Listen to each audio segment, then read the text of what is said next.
Okay, well, welcome to the September 2021 full council meeting of the Isle of Wight Council.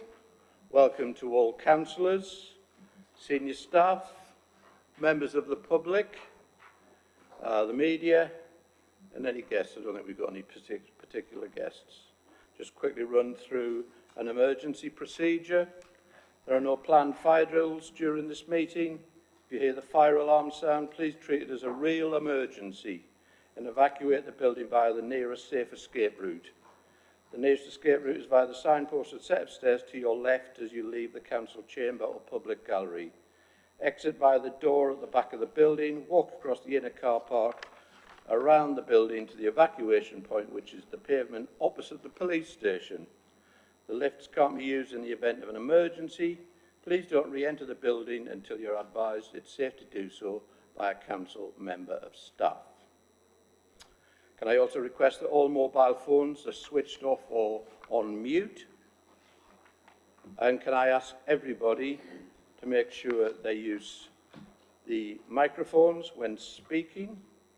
Because I would like to advise members of the public and the media that this meeting is being recorded, so using the microphone helps that process.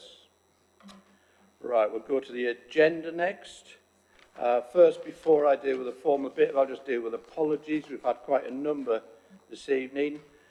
Councillor Paul Brading, Councillor Tig Outlaw, Councillor Chris Quirk, Councillor Claire Mosdell, Councillor Susie Ellis, and we've also had apologies for probable lateness, though we may not make it, from Councillor Price, Councillor Matthew Price. All right. And Councillor John Medland. Okay. Right, moving on to the formal agenda. Minutes. To confirm as a true record the minutes of the meeting held on the 21st of July 2021. Are they agreed as a correct record? Thank you, Councillor Lucioni, and thank you, Councillor Fuller. Yeah. Oh, sorry, Councillor Lucioni, sorry. It says there I work for the Earth PA Notice Board. Sorry? It says I work for the Earth PA Notice Board. Just take Earth out, please. All right, okay, all right, okay. Right, okay, thank you, okay. Right, any other alterations? No. So, are you proposing, Councillor Fuller? Chairman, I'm happy to propose those minutes as a true record as amended. Thank you. Thank you. And a seconder, please. Thank you, Councillor Lucioni. We got there in the end. Thank you. Okay, all those in favour, please show. I think that's unanimous. Thank you. Item 2, declarations of interest. We invite members to declare any interest they may have in the matters on the agenda. Are there any? Councillor Jones-Evans. Julie. Thank you, Chair. Just for the first motion, so that's 8A, to say that I'm a member of Newport and Carisbrooke Community Council and also a member of Shaping Newport. Anybody else? A non-pecuniary interest. Yeah. Anybody else? Councillor Lever. Joe. Yeah, also a member of Newport and Carisbrooke Community Council and a member of the House. Councillor Garrett. Andrew. Likewise, Chair, member of Newport and Carisbrooke Community Council. Councillor Redrup. Ray. Thank you. Anybody else from Newport and Carisbrooke? Well, there's me as well, of course. I am the chairman of Newport and Carisbrooke Community Council. Okay. I'm chair of two things. I don't know how that happened. It was an accident, I can assure you. Right. Item 3, public question time. Maximum 15 minutes for written questions and 15 minutes for oral questions. We've had 2 written questions and I've got details, well not details, indication of 5 oral questions. So we need to rattle through these. The first written question is from Natalie Thomas of Freshwater to the Cabinet Member for Children's Services, Education and Lifelong Skills. Is Natalie here? No, she's not. Okay, this is regarding the Wave Trust 7030 campaign group. A comprehensive reply has been provided by the Cabinet Member, which is in front of you all, and that will be provided. Councillor Andre, do you want to say anything? Yes, Chair. Are we aware if Natalie is actually listening in? And I think for the benefit of any members of the public that are listening in, I would ask your indulgence that I do actually read out the response. I can't see NT or N or T on there, so I suspect not. It is a long response, Councillor Andre. So I think we'll just leave it there and make sure a copy is sent to Natalie Thomas. Everybody's got a copy of that. Okay? Okay, thank you, Chair. The second written question is from Ms Trish Redpath to the Cabinet Member for Planning and Housing. It's all in front of you. It's regarding the draft island plan strategy. You've all got it in front of you. I don't propose to read it out. There is a written response from Councillor Fuller. Councillor Fuller, do you want to say anything? I'm very happy to read out that response in face of openness and transparency. The response is, the Council will review and assess all of the responses received during... the question was basically concerning the island plan and about the exceptional circumstances aspect of the island plan. The response that I have, and I thank Trish for the question. I know we did meet yesterday at the drop-in in Freshwater, so that was really useful. The formal response is the Council will review and assess all of the responses received during the current consultation on the draft island planning strategy, including those relating specifically to the housing number, and suggesting that the Council make a case for exceptional circumstances under paragraph 61 of the NPPF, as set out in the question asked. The period of review and assessment will determine the next steps that the Council takes in relation to its current approach and content of the final version of the IPS that will be submitted to the Secretary of State for examination in 2022. Any additional technical information deemed to be required will be carried out to support the content of the final version of the plan. It is important to note that, as set out in the planning practice guidance, the starting point for any case for exceptional circumstances is a requirement for the local planning authority to demonstrate using robust evidence that any housing need figure lower than the standard method is based on realistic assumptions of demographic growth, whilst also taking account of any previous under-delivery. Issues such as sewerage, utility infrastructure and highways may be considered in plan making, i.e. do they demonstrably constrain the ability of the local planning authority to plan for all of its identified need without the potential to be overcome, once the housing need for an area has been identified. Again, I'm quite happy to talk to Trish if there are any further questions or any supplementary questions coming from that. Thank you. Thank you, Councillor Fuller. I should have asked, is Miss Redpath here? I didn't think so. There's no supplementary, then we'll send your response to her and maybe she'll engage in correspondence with you. Chairman, I really appreciate that, because anybody that I can talk to on a one-to-one basis, we're holding the drop-ins across the island and I'm free to be brought to task on any of the issues that members of the public raises. Thank you. Okay, thank you. Right, that's the written questions dealt with. We've got 5. All right, okay. Well, I've got 5 details of 5 oral questions here, and then there's some more apparently after that, but we'll see how we get on in the next 15 minutes.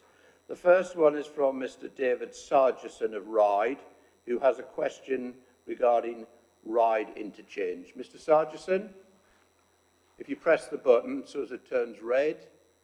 Good evening. Good evening. The question I have about Ryde interchange, tonight you'll be hearing a petition that asks you to use the proper process of planning applications when anything is proposed for Ryde Esplanade. Part of that motivation behind that is to save the public toilets which were built in 1932. These are the most used toilets on the Isle of Wight, measured by your own surveys in 2011. Your officers have consistently said that replacement ones will be provided in the train station. but a freedom of information request has revealed that the officers have no basis of fact or detail about this. Also, with the discovery of nesting brown long-eared bats in the eaves of the station building, we now know delays are unavoidable or criminal charges can be mounted against the contractors that disturb the building. Will therefore the council support the petition to put some of the trust back in your reputations and also declare their support for the government white paper on public toilet facilities, which shows the sense of building and increased public toilets rather than demolishing them? Thank you. Thank you, Mr. Sargison. I'll ask Councillor Jordan if he'd like to respond. Thank you, Chair. I think that probably deserves a written reply. There are a number of issues in there that need certainty, and I think a written reply is the right way on this occasion, Chair. Okay, you will get a written reply, Mr. Sargison. We've got your email address, so it will be sent to you. Councillor Jordan will do that in the near future. Okay. Supplementary? Sorry, yeah. I'd rather it not be Mr. Jordan, because I think he has a biased approach to this interchange, and it should be an independent councillor. Well, all I can say to you, Mr. Sargison, is that the leader of the council has appointed Councillor Jordan as the cabinet member responsible for this area. So it's a democratic system that we work here. Well, it's the democratic system that's laid down by central government for local government. Okay, thank you. The second one is from Sue Farrand of Freshwater regarding housing need. Sue Farrand, would you like to ask your question? Thank you. Yes. The draft island planning strategy includes numbers for local housing need. These figures are used in the draft document to justify local allocations of housing numbers. Will the council publish within good time to be used in public comments on the island planning strategy the currently valid assessment of local housing need by parish, including for each parish the breakdown of needed housing type and price point, either rental or purchase, for that person or family can afford? This information will be critical to correlating the link between the local parish level need and the proposed local housing targets. Thank you, Ms. Farrand. Councillor Fuller, would you like to respond? At the moment, I don't know whether it's myself or whether it's Councillor Stevens, because Councillor Stevens is involved in housing delivery. What I will try to do is I will look into that response, but unless Councillor Stevens wants to address that. Councillor Stevens, would you like to respond? I'll just respond and say that we have from central government equations and figures that are passed down to us so that we can evaluate what affordable housing is locally. This new administration will continue to persevere and look at each ward individually and the Isle of Wight as a whole to ascertain what the housing needs are, what the volumes are, and indeed, working with the island plan, come up with a solution to hopefully successfully address island housing problems. At this moment in time, obviously, Chair, we can't ascertain what these prices are. It's a moving feast, it's a moving market, so we're not, and to expect an Isle of Wight councillor to give a figure off the top of his head, it ain't going to happen here. We will give you a written response, and when we've got the detail that you wish, and we will make that readily accessible to you. I can only say that, but by all means, you can always contact me and we can have further dialogue outside the chambers. Thank you. Have you got a supplementary question, Ms. Fox? Yes, I do. Okay. The planning strategy is based on the housing need already, so the figures must be there in order for that planning strategy to be formulated. As I understand it, it's several years ago that a housing survey need was compiled and that the response to that was fairly poor. What we're looking for is a parish by parish assessment of need in order that we can truly look at whether or not this plan is acceptable and meeting local need. Okay, Councillor Stevens. Thank you for your questions, and indeed the supplementary question.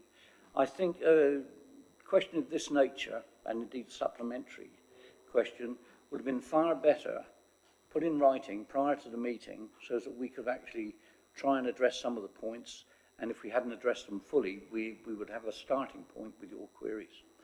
Please consider that we will respond, but to get a full question on a night is an extremely difficult thing for 39 councillors in this chamber to put their finger on the figures, whether they be financial or numerical for the number of residences required and types. Thank you.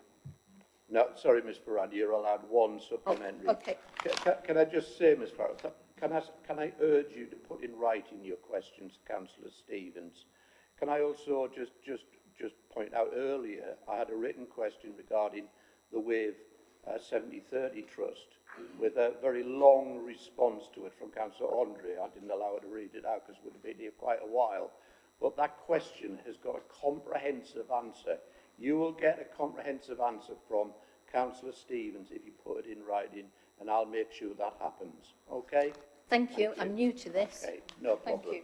No, that's absolutely fine, and thank you for coming.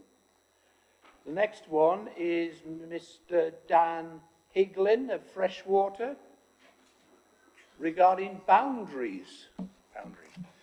Hello, Mr. Higlin. Development boundaries. Yeah. Sorry? Development boundaries. All right, development boundaries. Not the other sort. Dominic Hicklin. Yeah.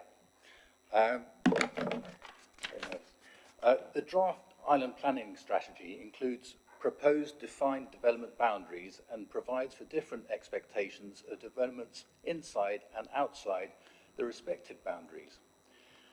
If a particular site currently within a proposed development boundary were to be challenged with evidence on environmental, sustainability or safety grounds, would the council commit to excluding said site from the final version of the development boundary? Thank you, Mr. Higlin. Councillor Fuller. Thank you very much. Thank you for keeping me busy. I think what we are talking about is a current planning application or a potential planning application that is going to come forward in Freshwater. From my perspective, the emerging plan is exactly that. It's an emerging plan, and there is very little weight on the emerging plan until it gets forward into the next stage of consultation. So again, the emerging or draft island planning strategy cannot be used at this time. However, what we have to do, and you're very lucky being a member of Freshwater, because Freshwater Parish Council have already done a lot of the work that is required. And I think previous to the previous question that was made, I think there is quite a lot of work that has already been done by your community on what the housing needs and the demands are for where you live. So again, I think that's quite important. But yes, that is a frustration. But unfortunately, this tends to happen. We cannot stop planning applications until we get a plan that has teeth that we can use and supports our local communities. Thank you. Have you a supplementary, Mr. Higlin? Could I respond to that rather than being a supplemental, because I don't think it needs the to be sense a question, really, Mr. Higlin. So just you the could sense frame of it with a question mark at the end. I don't think the question was fully understood. This is the problem. Well, again, first question. Mr Higland, what is probably best to do Is to put it in is writing. to email it to Councillor Fuller, who I know will give you a comprehensive response. Okay, I will do that. Okay. I do have a supplementary question. Right. What are the arguments against development considered when looking at Greenfield sites on the edge of planning envelopes? Councillor Fuller. Well, that's a good question, isn't it? I think what you have to do is you need to look at the planning application, and you need to gauge the planning application, and you have to have an understanding of the local community and what the priorities are of the local community when you actually raise an objection to the planning application. You know, it's not one size fits all. You have to look at planning applications on their own individual merits, and that is what the planning committee is for, and that is what your local councillors are for, to support you in making sure that those representations have the weight that you want them to. But thank you for the question. Okay. I will Thank you, submit it Mr in writing. Higland. Thank you.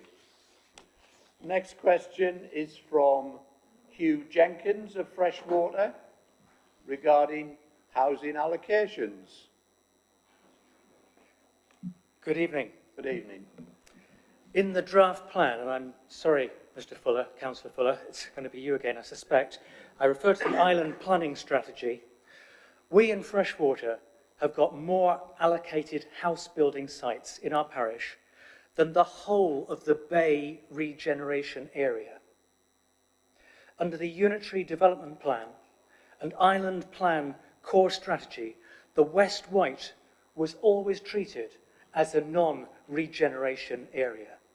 So we've had very little economic and infrastructure investment to support this proposed mushrooming of new housing estates in the most remote part of the island. We're like Land's End. Does the Cabinet member agree to reviewing this clearly illogical aspect of the draft island plan? Councillor Fuller. Do you want the short answer or do you want the quick answer? The short answer Sure. is yes. At the moment, the consultation is underway, and I would urge you and other people that have concerns about those numbers to make those representations known, but build in the evidence as well. Show us the evidence that you've got to support your case. The island planning strategy is not at its final stages. There is still an opportunity to make sure that your views and views that are being made across the island for the strategy is taken on board and is considered by the inspector at the next stage of the consultation. So make sure that you make those comments known. Can't say very much more than that, but again, if you want to talk to me privately, you know where I am. Thank you. Yes, please, Mr. Yes, Jenkins. please. If the council agrees that people go to work more often than they go to the shop, would the council accept that being closer to the place of work rather than the shops is a more sustainable development? Chairman, I think you make a very good point. I think one of the things that you have to remember is that although there are employment sites that have been allocated within the plan, there are also a lot more people that are working from home independently and don't necessarily need to have a place of work to work from. And I think the lockdown would show evidence that that is the case. More people now are working from home. So, yes, I do agree with what you're saying. And if we're going to build that into the future, I think it's important. But again, please put that as part of your representation, sir. Thank you. Thank you.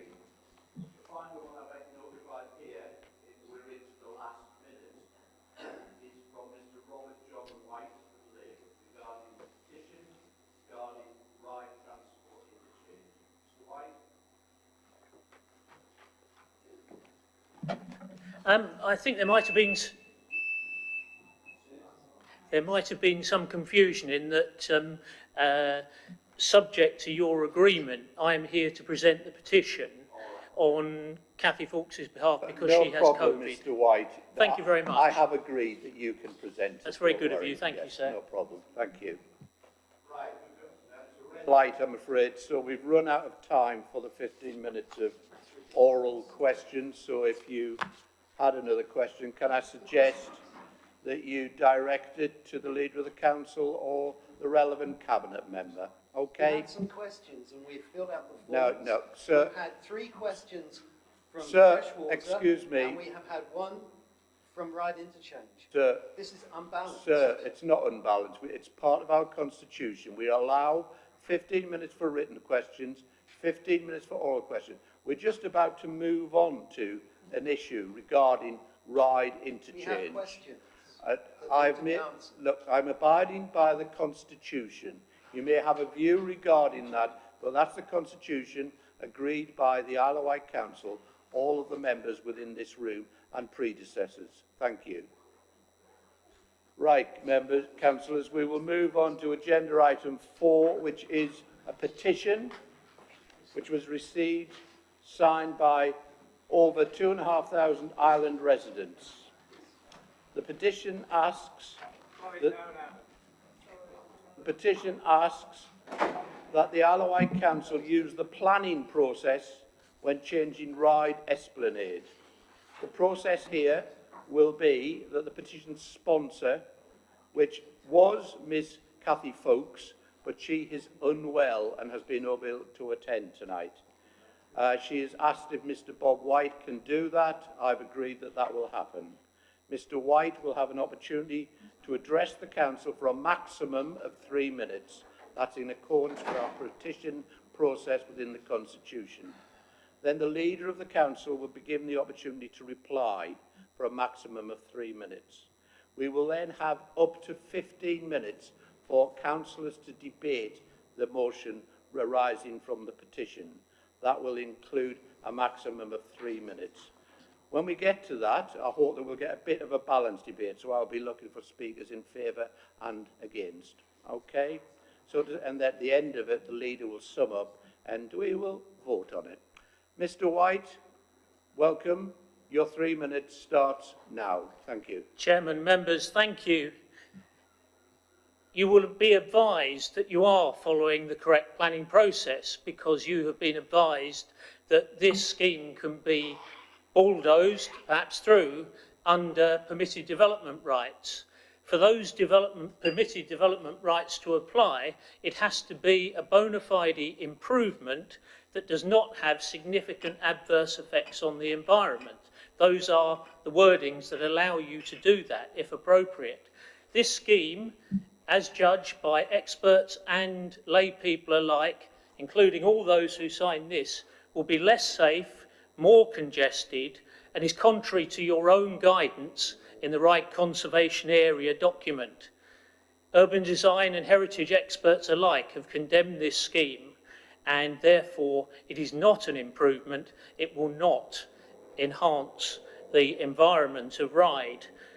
In my professional opinion, it will be less safe, more congested than the existing situation, and it is absurd in 2021 for anybody to contemplate introducing new traffic lights in Ryde, which are wholly unnecessary and will cause additional congestion. I was told when I met with the highway advisor for the council in August that there was a stage 1 road safety audit. There was not. Neither are there the assessments and the visualisations or the input of Isle Access, the disability group, for you to have made a competent decision on this scheme to allow it to go out to consultation. The new open space is derisory and inappropriate for the historic context, as evidenced by Historic England's letter. And we have no evidence that a delay has been asked of the Department for Transport on the Transforming Cities Fund, despite having apparently, Cathy, being told that there was. We are lobbying on behalf of you in that respect so that we can get a scheme that is appropriate to Ryde. In my view, this is an unsustainable carbuncle that will ruin the reputation of the council, whereas a good scheme will heighten its reputation. I therefore say, please don't go ahead with this. It is not sustainable. This is the petition that I present to you, and I hope that we can find time to get something worthy of Ryde that achieves all the objectives and not a handful that are actually dragged under by its negative aspects. Thank you, members. Thank you, Chairman. Thank you, Mr. White. We will now move on to a response from the Leader of the Council, Councillor Laura P.C. Wilcox, who has a maximum of 3 minutes. Laura. Thank you, Chair. Thank you, Mr. White, and thank you for speaking so clearly into the microphone. That was very useful. I acknowledge receipt of the petition, and with your indulgence, Chair, I would like really Councillor Jordan to go into further detail. Thank you. Certainly. Councillor Jordan. Thank you, Chair. Thank you, Leader. I've made a few notes. Just listening to that, if I may, Chair, a couple of points of information before I read from some of my notes. It's not a permitted development. It's a development under highways improvements. It's a different set of rules and regulations. The traffic lights are not designed to cause tailbacks. They will be triggered by buses exiting and pedestrian crossings. So they are not traditional traffic lights in the sense that they operate red, green at a specific period of time. They are triggered by buses coming out of the bus stand.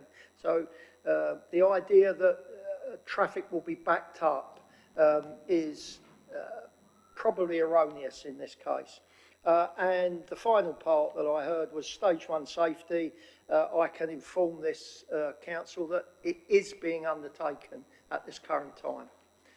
If I could move on, Chair, to some notes that I made, because the motion tonight it is not deliverable in any form, because it's asking that we use the planning process before we make any changes at all to ride interchange. And that's simply impractical and it's not appropriate. There are, as you will all be aware, many activities that do not require the benefits of planning permission and so could never be granted permission under planning process. However, where changes are required and they require planning permission, the council will and would, as you will all imagine, as a matter of good governance, always make proper applications, as it should. I'd remind councillors that this administration, the Alliance administration, inherited this scheme.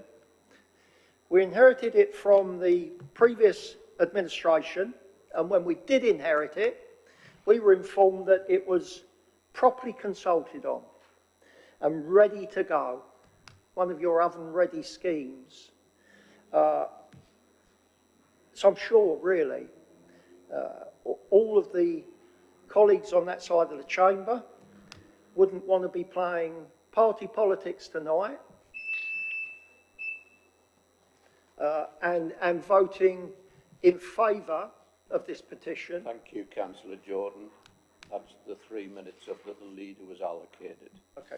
Now we will move to up to 15 minutes debate, a maximum of 3 minutes. Who wishes to speak? Councillor Ward. Thank you, Chairman. Actually, I'd like to speak in support of my colleague over there. In view of this is a Transforming Cities Fund project, much bigger than just the interchange. It involves Portsmouth, roads leading into Portsmouth, and it's all about reducing congestion, so on and so forth. One of the factors about the new interchange was that traffic and people have to move through it as quickly as possible. You know, to say it's going to cause more congestion and whatever is a misinterpretation of what has been said. My colleague said, Councillor Jordan said about consultation. There was much consultation that took place in Ryde. There's colleagues here that I see across the chamber who were at those consultations. They were in consultation with various bodies like the business people and historical and what have you.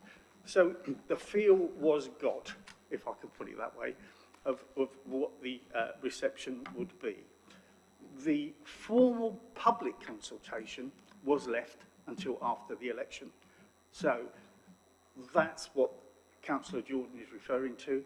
That was left to after the election because all the other consultations had already taken place.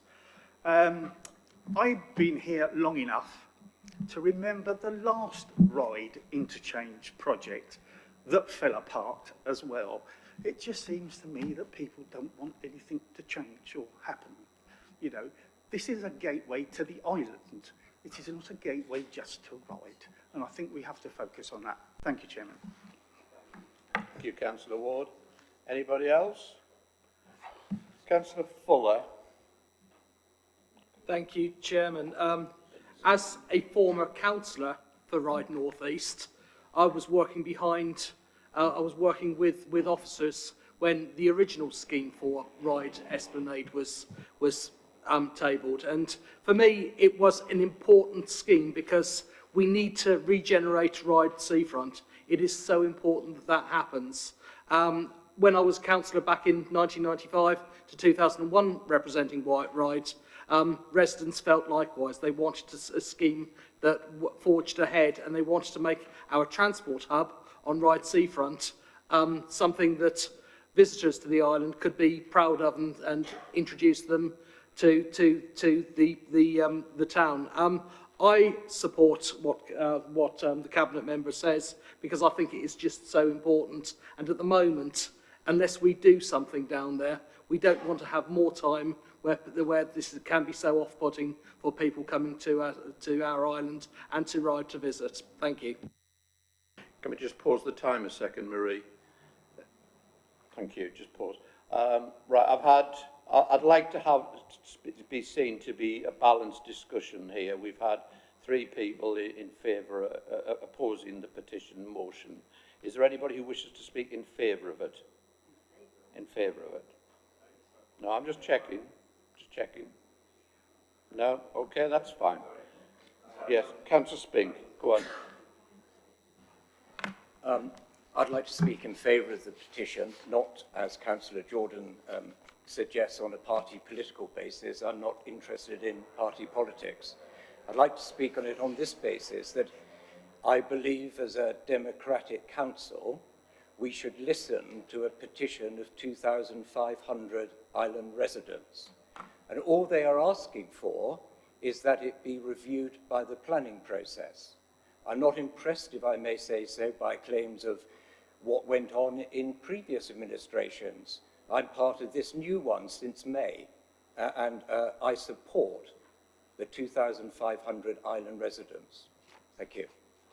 Thank you, Councillor Spink. I just wanted to have some balance. Councillor Churchman. Thank you, Chair. Councillor Ward knows that I disagreed with the scheme back in January when we talked about it.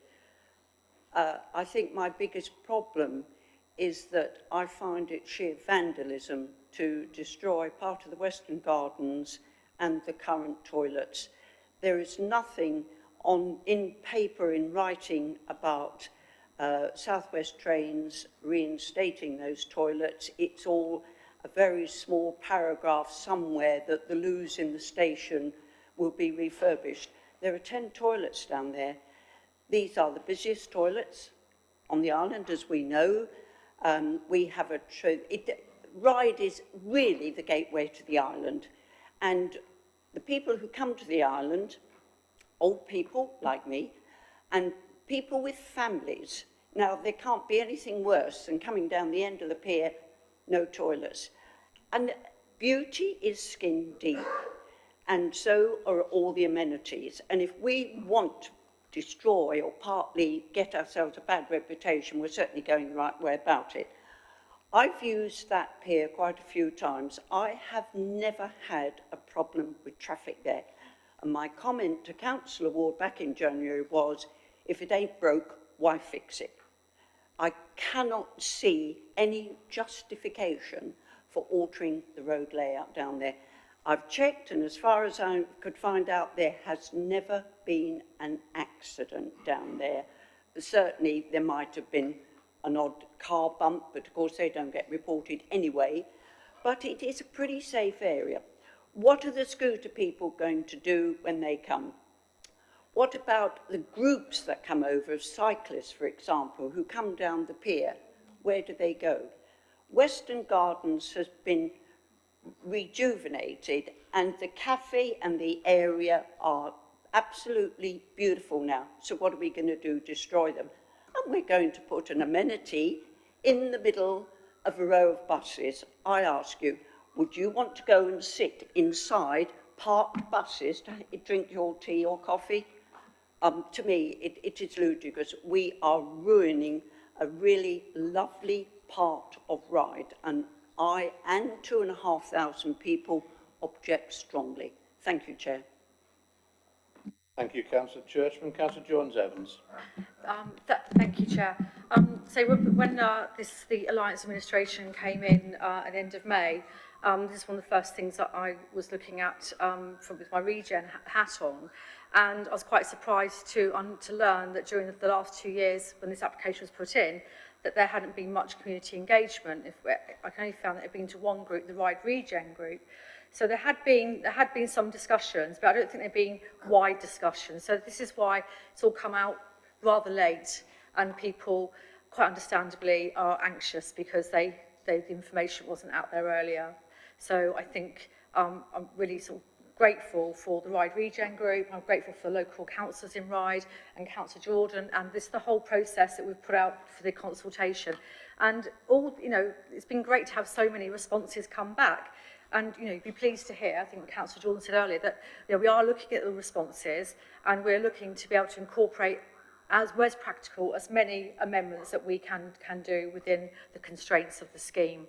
I think it's good that the petitions come forward, but I think it's slightly misleading because it is a transport scheme and because it falls under section 55 2B of the Town and Country Planning Act, it's separate from the planning process, except, as Mr. White said, where there's significant adverse effects on the environment. From what I've seen of this scheme, the significant adverse effects on the environment have not been proved. They are not that great. So I think we need to embrace the situation, embrace the money, embrace the partnership working with, as Councillor Ward said, with other important transport partners, and see it as this is improving a very important gateway to Ryde, and we will do all we can to improve it as we're able. But don't forget, Ryde has as well the High Street Heritage Action Zone, which again will bring more improvements and more from the public realm aspects, which I think people are asking for. So I think coupled with this and with the HAS, I think there's a great future for Ryde. And Regen it hasn't finished with Ryde; it's just the beginning. Thank you, Councillor Pitcher. Darrell. Yes, thank you, Chairman. I've spoken to Councillor Jordan in the past about this scheme, and I think it's fair to say that I don't like it. I don't think it's going to be of benefit to Ryde. I think it is going to look terrible. I think there's going to be a loss of amenity. However, my concern is that, in all reality, the process that's been followed, i.e. not using the planning process, is probably the correct one. It doesn't fall under the planning process. So I'm sitting on the fence on this one because although I don't like the scheme, and I do not buy the idea that we're going to lose the money and it's going to destroy our reputation, I think that's a load of old nonsense, quite frankly. It sounds like a good excuse to spend a load of money that isn't going to benefit the island. But from a procedural point of view, I think this doesn't fall under the planning process, and so the actual thrust of the petition is slightly askew in what it's trying to do. Thank you. Councillor Robertson. Joe. Chairman, thank you. I agree with much of what Councillor Pitcher has said, except I'm going to vote for this petition, and I agree with the 2,500 island residents. I also think the plan is a poor one. I think it's been badly scrutinised, and I don't think it's good for Ryde. This new administration, and at some point the administration is going to have to drop the word new, but I agree this administration is new and it has a new opportunity to relook at this scheme. And the Cabinet Member for Transport is shaking his head at me and says, seeming to imply that there isn't time to look at this scheme. And I have a question for the leader at the end of the meeting to ask about timings. But the point remains that this administration has the decision, it's on its shoulders, and it cannot claim that a previous administration has taken it beyond the point of no return. There is an opportunity to re-examine this, and I therefore will vote for the petition. Thank you. Thank you. Councillor Stevens. Ian.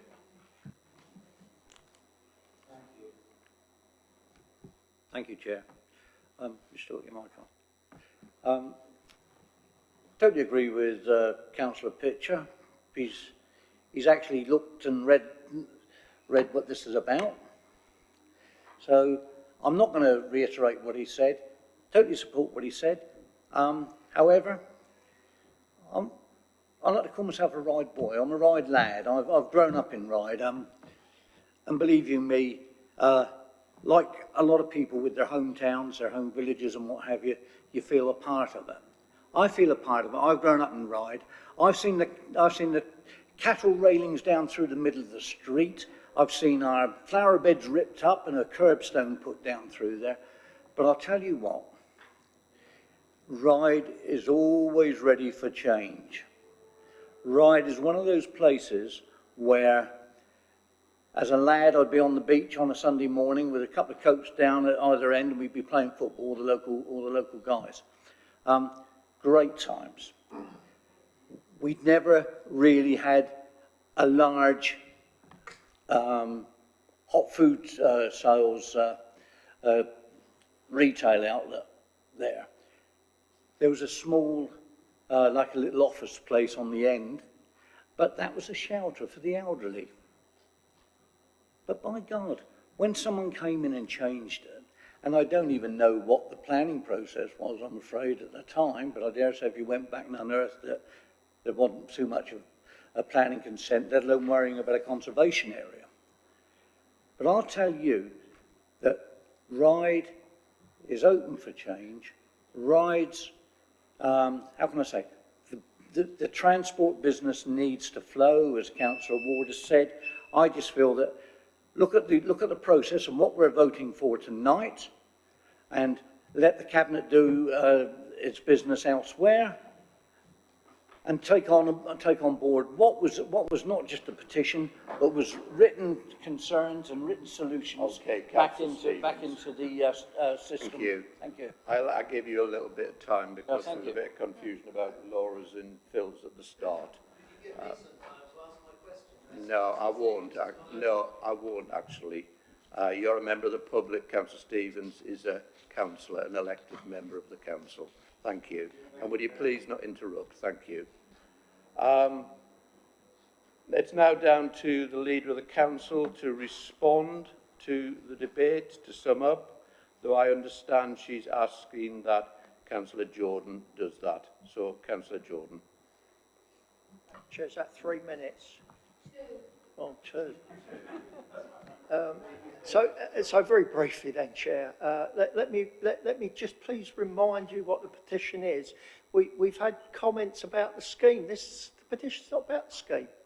It's not about the scheme at all. You're being asked to support or not support a petition to bring the scheme through planning. It's not about the detail of the scheme. And on view tonight, how ironic that the people that live the furthest away have the most to say in disagreement about it. Love it. Love it when West White come over to Ryde and tell us about our town and what we should do and shouldn't do. Really do appreciate that. That's great. And that's good. Thank you, Councillor Spink. I'm sure we'll have more of it. So that's what you're being asked, not on the detail of the scheme. And it's quite evident from some of the comments of the misinformation that's been broadcast around this, and what it is and what it isn't. Councillor Churchman talks about what a pedestrian's going to do. Well, I'll tell you what they're going to do. If this scheme goes, they're going to walk up the centre of the pier where the old tramway was, because £3 million is going to turn the gap in the middle of Ryde Pier into a cycle and a walkway. That's where they're going to walk, not 2 inches away from passing cars in a foot-wide pedestrian zone up the pier. That's what's going to happen there. And then the final thing I'd say, and there's so much more I could tell you, is this is a transport grant-funded scheme. All I've heard is about a cafe and a toilet block. The grant funding isn't about a toilet block and a cafe. It's about sustainable transport. It's about getting pedestrians, as Councillor Ward commented on, through the interchange, and it's about making buses sustainable and more efficient. Thank you, Councillor Jordan. Thank you, Your Chair. 2 minutes is up. Right, we've had the debate on the petition, so it's time to vote. And let's just be absolutely clear what you're voting on, because I detected some confusion earlier on. The motion before you is that the Isle of Wight Council use the planning process when changing Ride Esplanade. Okay?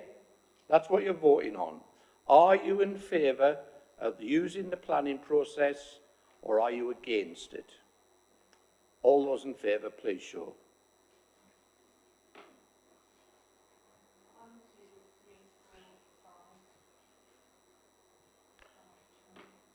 All those against?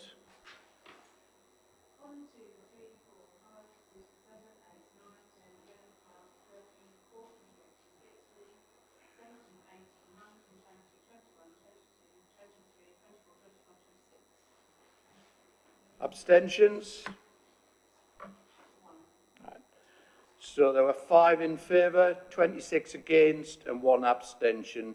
The motion is lost. Thank you.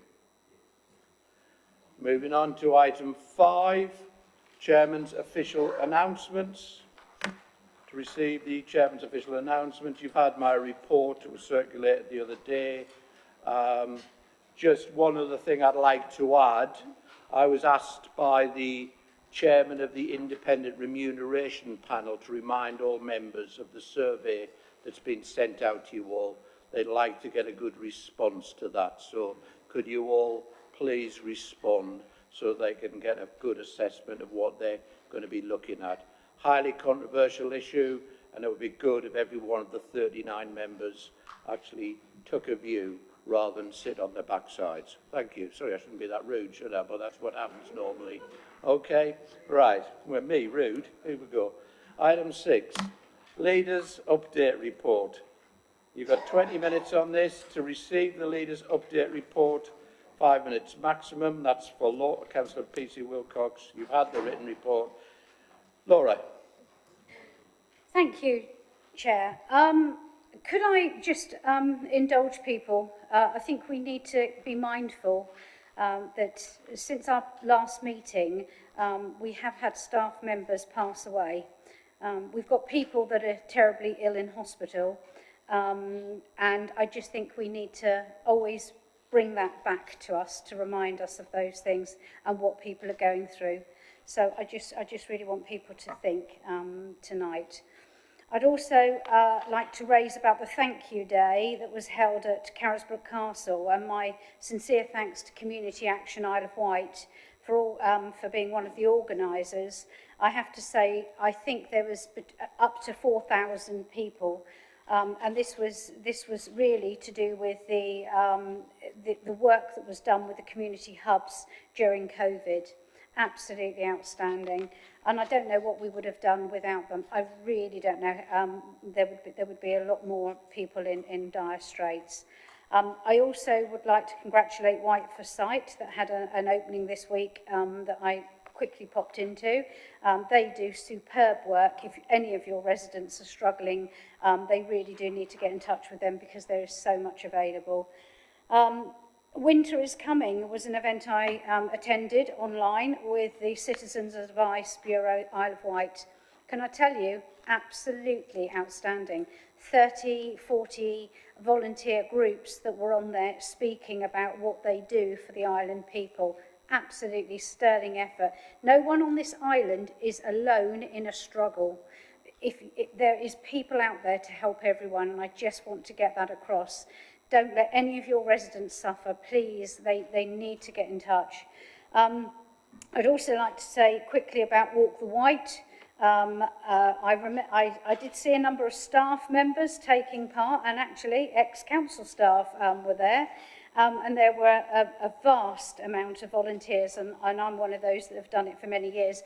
And actually we had three Isle of Wight councillors that I noticed that took part, so well done to them. I don't know about them, but I was absolutely exhausted just shouting and congratulating people, so I don't know those that walked it, but anyway, congratulations to those.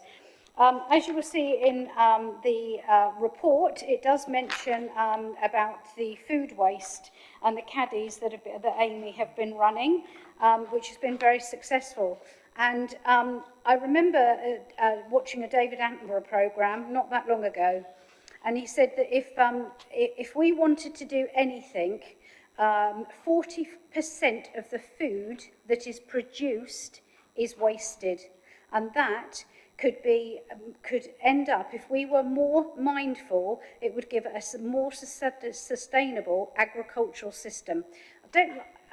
It's just something that really, you know, we don't have to go to so many lengths if we thought about the food that we ate and produced. But anyway, Jonathan's on that in a minute. And that's all really I would like to say. There's bits in my report, and I await questions on those items. Okay, thank you, Councillor Peasy Wilcox. We now have 15 minutes to ask questions of the leader's report. That's items that are contained within the report. You can't ask her about the weather or anything like that. Councillor Nicholson, John. It's not about the weather at all. Is the leader aware of the volume of job vacancies on the island? This spreads across the report. And of the high number of unemployed on the island. Is the leader aware of the demographics pertaining to these figures, and can the leader tell me what we are doing to address this? Thank you. I have to say, Councillor Nicholson, you and I are very much alike. We go along the same lines. I don't know what it is, a bit of ESP. And I did actually send you some of the stuff that I've been working on with regards to employment. What I would firstly like to say is that the Isle of Wight unemployment figure for August is 4.7%. That is 3,770 people.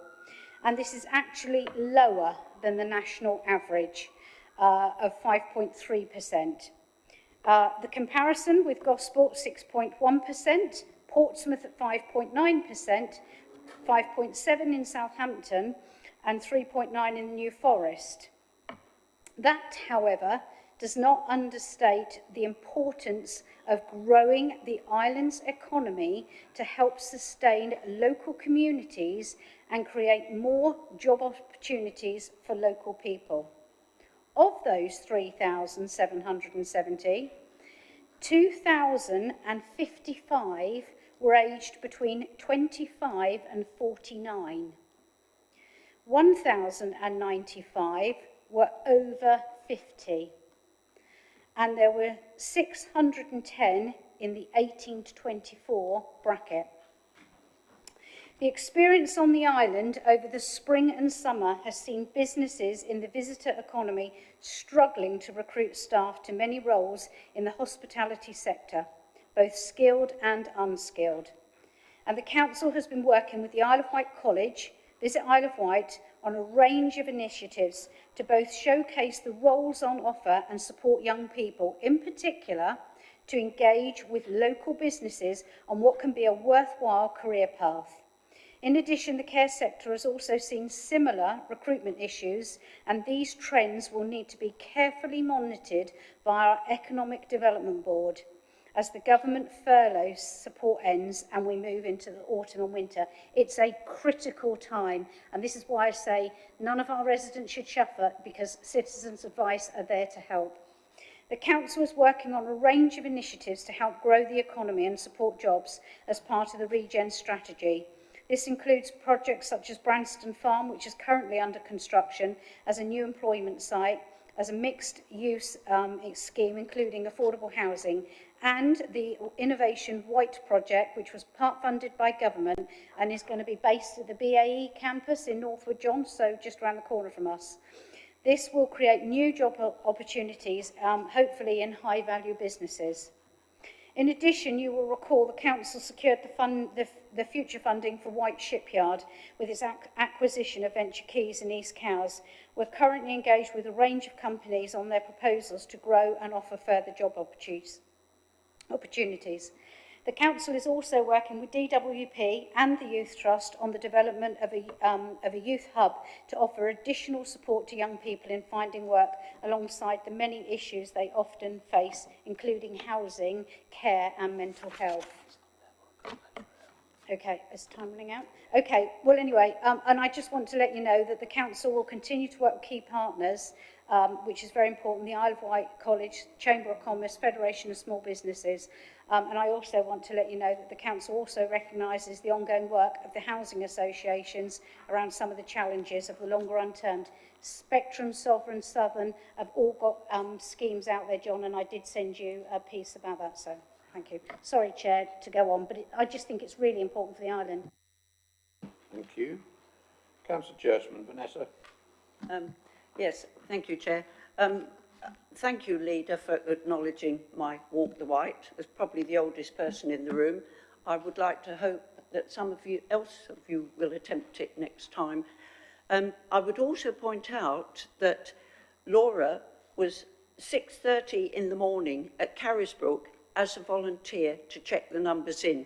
So she certainly did her bit, and she has always done that. So I would like to pay tribute to you too.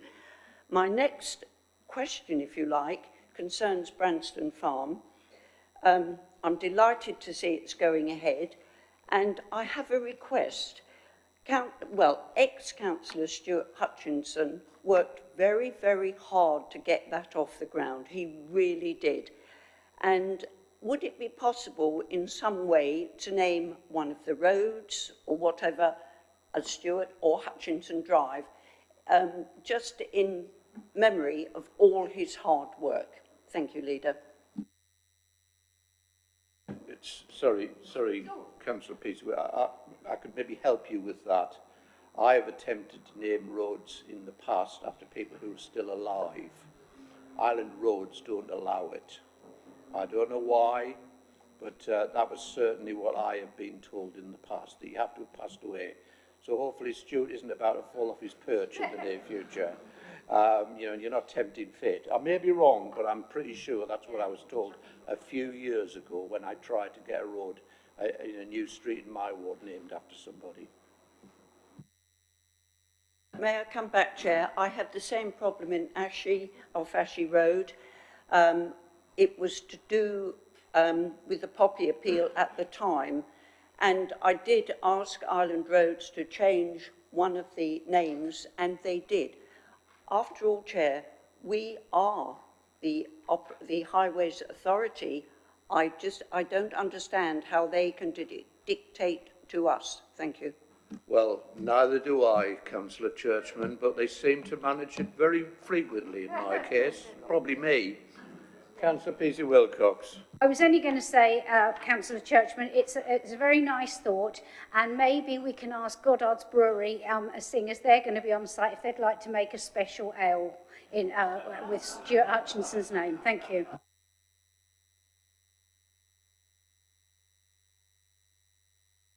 Councillor Jones-Evans. I beg your pardon, Chair. I was just going to sort of chip in with Councillor Churchman. I think Councillor Churchman was thinking of the great, Barry Way and Manners View that we have just behind us. So maybe getting that's the way things were done in the past. But I do really like the leader's suggestion of a fine ale. Thank you. Councillor Lilly. Thank you, Chair. Does the leader actually think that it's actually tremendous that the Isle of Wight has got national recognition from the IESC for its work that you've outlined regarding COVID-19, as outlined in section 3, that we actually got a silver award and a bronze award, particularly for the work of the hubs, working together in partnership with the Isle of Wight Council to make sure that the most vulnerable got support through that time. I think it's tremendous that we have that recognition, and it proves actual partnership with the town and parish councils and the voluntary sector, with the Isle of Wight Council and the other public sector partners, was not only vital, but it's an actual platform for the future of success in this island to bring real community engagement. Leader. Very, very remiss of me not to congratulate those people, because I know we've got a number of members here, including Jeff at Pan in your ride, and West White and Newport, who were absolutely instrumental in getting those hubs up and running. I do think it is it's an advantage to have a building in your area that you can actually work a hub from. I think that works extremely well. So yes, my absolute heartfelt congratulations and well done to all of those people, every single one of them on those awards. Thank you.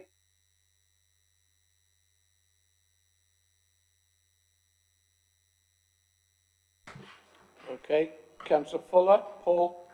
Cool, that was quick. Thank you, Chairman, for bringing me in so quickly. Is the leader aware of the drop-in and pop-ins and the work that our planning team are doing at the moment concerning the draft island planning strategy? And also I'm referencing item 18 in the report about the grant support that we're getting from government for the development of brownfield sites. Going out on the road, this is something a lot of residents feel very, very passionate about, and they would like to see money being put into brownfield sites. Because when you speak to developers, they very often would much sooner develop on our brownfield sites, and to have the brownfield available is a much better option. So I just wanted to draw that to your attention, and are you aware of that? Thank you. I'm sorry, I'm very, very aware of the brownfield money, and I'm absolutely delighted. I'm not sure which members of staff that went for that. I don't know if it's the regen team, but absolutely superb, because that will kickstart some social housing where, fingers crossed, that we can get up, which is very much needed. And I'm very grateful to the planning staff and yourself and all of those that have attended the roadshows to do with the island plan. It's important we try and get the message. It's important we engage. So thank you very much for all your work.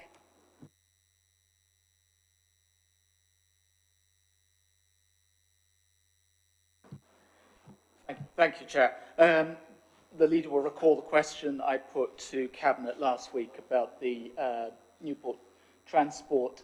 I put in improvements in quotes as to whether their effectiveness. I note from your report that you refer to the works having an impact on the flow of traffic around the county town. Can you give me an assurance that the further schemes that may come through the Newport traffic model and the money associated with that there will be greater emphasis on the non-motorised vehicle, the pedestrian and the cyclist, because there has been significant criticism of the fact that the schemes so far have been so car-centric? I can assure you that we will be looking far more into that. As you know, Cycle White were absolutely brilliant when it came to this, the St Mary's Road roundabout and that junction, and yet actually none of it was implemented. They came up with such good schemes. They came to many of the town and parishes. We were all very supportive, and then it seemed to have been completely ignored. We're a bit different. We hope that we will be able to do, you know, if there's anything we can do to stop the amount of traffic.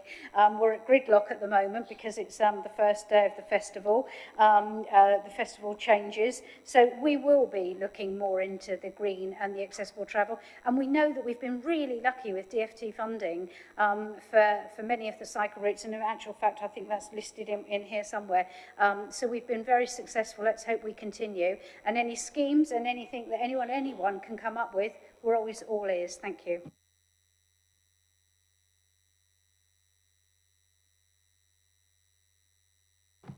Okay, you're off the hook, Laura. Item 7, report of the monitoring officer. We've got 2 items here. Scheme of co-option. Voting rights scheme. We have a report here from the leader of the council. So again, Laura. Yeah, that's what I was just thinking, Jeff. I didn't get off, Sorry, did I I? Okay, the report is there in front of you, page 19, which speaks about the co-option and the voting rights. That is to do with IWELC and on the corporate scrutiny. And actually, I'm just going to go to the recommendations, which is number 22, that the scheme of co-option, voting rights scheme set out in appendix, be approved. And that 23, that the monitoring officer be granted delegated authority to publish the statutory notice in one or more newspapers circulating in the area. Okay. Anybody wish to speak on this item? In which case we'll go straight to the vote. Sorry. Oh, yes, sorry. Thank you, Ray. Is there a seconder? Councillor Lucioni, thank you very much. Okay, we'll go straight to the vote. All those in favour, please show.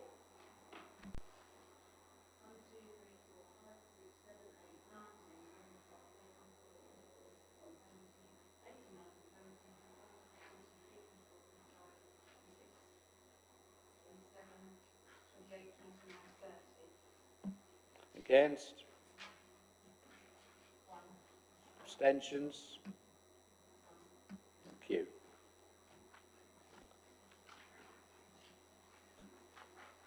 And item B, political proportionality, alternative arrangements, allocation of seats, nominations and appointments to committees. This is my fault. Laura. Yes, it is actually, Councillor Brodie, it is. I should make you do the stuff of the paper. Okay, so as you can see, political proportionality has been slightly changed.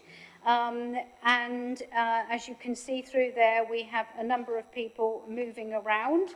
I understand that Councillor Brodie is putting himself forward for the appeals and the planning committee, and I understand people seem to be okay with that. So I will not speak any more other than to read the recommendations, which is page 32, and it's number 38, to approve the review of the political proportionality. Good job, my false teeth are into well tonight. To appoint those nominated by Alliance Group to their vacant allocated seats in the absence of any alternative arrangements being agreed without dissent. To appoint Councillor Brodie to the two new unallocated seats, namely the Appeals Committee and the Planning Committee, or such other ungrouped councillor as might be nominated. 41, to appoint Councillor Shirley Smart to serve as a non-voting co-opted member of the Planning Committee. And 42, to appoint Kai Waka to serve as the IWELC representative on the Health and Wellbeing Board, and to appoint Councillor Shirley Smart to serve as the authorised substitute for Kai Waka as the IWELC representative. If everyone's got that.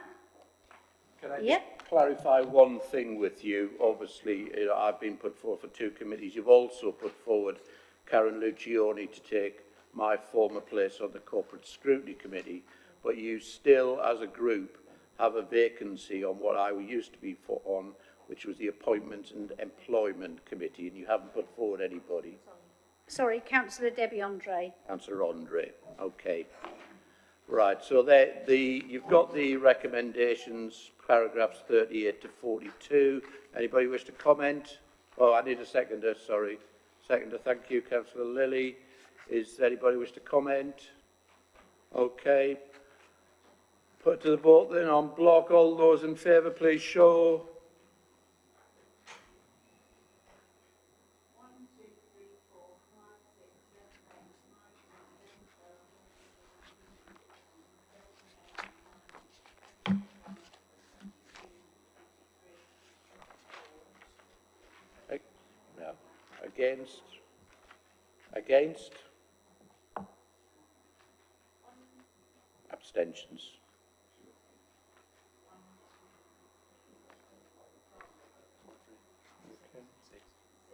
Yeah. Thank you very much. That's abstentions. Yeah, we had them. That's carried. Thank you very much. Right, we'll move on. Actually, we won't move on. I'm going to have a break. Because we've got motions coming up next, we're allowed an hour for them. That's going to take us a while. So we're going to have a short break until 7:30. I'm not going to leave, so you don't have to stand up again because I find it entirely embarrassing. So let's have your break and do it. Okay, we'll move on to agenda item A, which is the various motions we have for tonight. The first one is proposed by Councillor Martin Oliver. Councillor Oliver, over to you. Thank you, Chair. Before I speak on the motion, I'd like to make a minor amendment to the motion, if I may.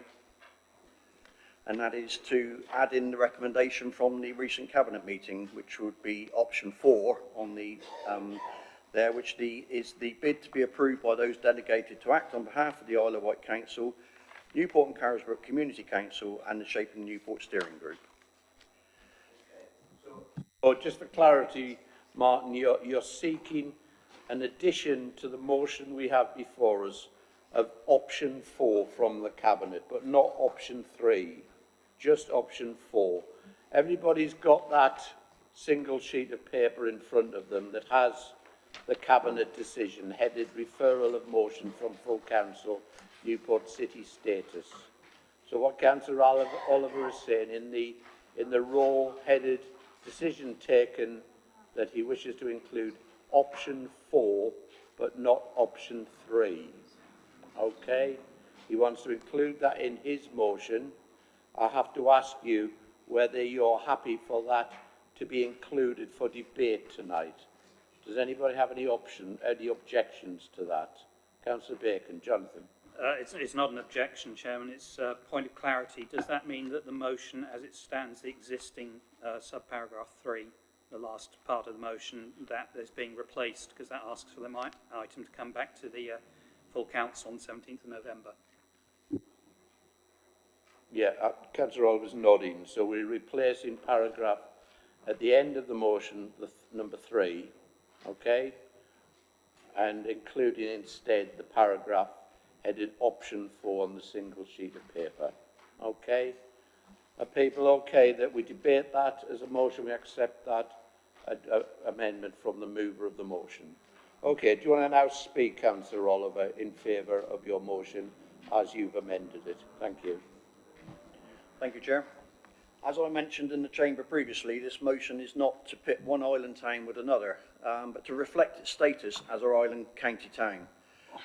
I feel it would be a great accolade and kudos for the island if Newport was granted city status and hopefully help attract much needed investment into the county town. This is a unique opportunity. It will also give the island much needed publicity as we look to regenerate following the COVID pandemic. The Isle of Wight should be treated like any other county. We are one of the few counties in the country not to have at least one city. I appreciate we have lots to do as a council, and yes, it has and will attract ridicule from the keyboard warriors, but it could also bring much needed investment and regeneration onto the island that will benefit us all. There is a lot of misinformation as to what you need to be a city. In short, there is no minimum requirement. You do not need to have a cathedral, university, etc. And unfortunately, I've upset the chair of a camera who sits next to me that the minimum requirement must be 2 Wetherspoons. We used to have, but we haven't any longer. And he tried to put that in as an amendment, and I wouldn't let him. Newport would be around the 10th smallest in size of population, but again, that's not one of the criteria for the application. Taking some details from the entry guidelines, the government does not want local authorities to incur any undue expense entering the competition. It is the quality of the contents of the application taken as a whole that will be assessed rather than the standards of the presentation. In 2022, Her Majesty the Queen will be the first monarch to have reached 70 years on the throne. This is a truly historic moment for the country, and it is right that we celebrate in a way that recognises the strength of the community across the United Kingdom. 2022 will be a year of celebration.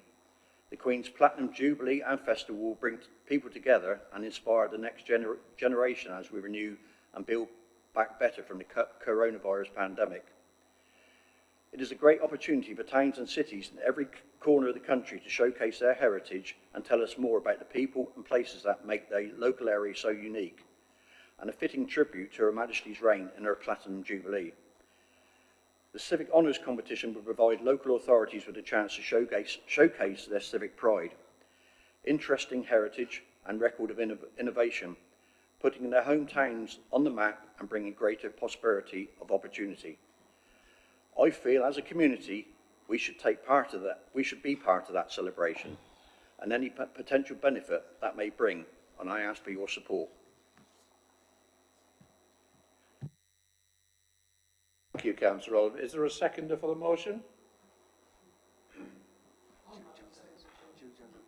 Shirley Jones-Evans. Thank you. Right.